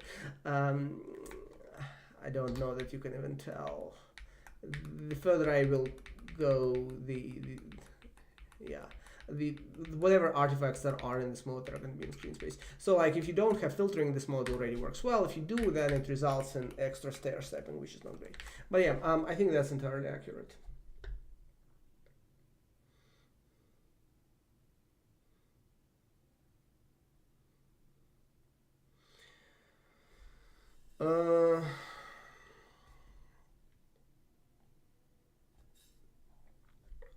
Backend attachments data to one texture.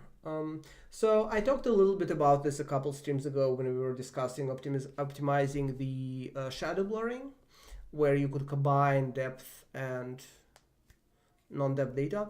I mean, in general, it's a good idea in some cases. One challenge is, so you're talking about going from 32-bit to 128-bit textures.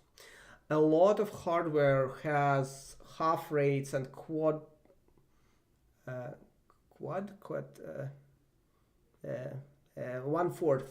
whatever the name is, quarter rates, yes. I'm clearly tired. So a lot of hardware does sampling of textures at half rate for 64 bits per pixel and quarter rate for 128. Sometimes I think it's like half rate for 128 but same rate for 64. So there's going to be cases where you are doing half as many texture fetches because you packed things, but your fetches are twice as slow because you packed things, and so it's pointless to do this, right? But you know, packing everything that's smaller to 32-bit into 32-bit is good. And I'm assuming we're only talking about render targets, because for asset textures the calculation is super different.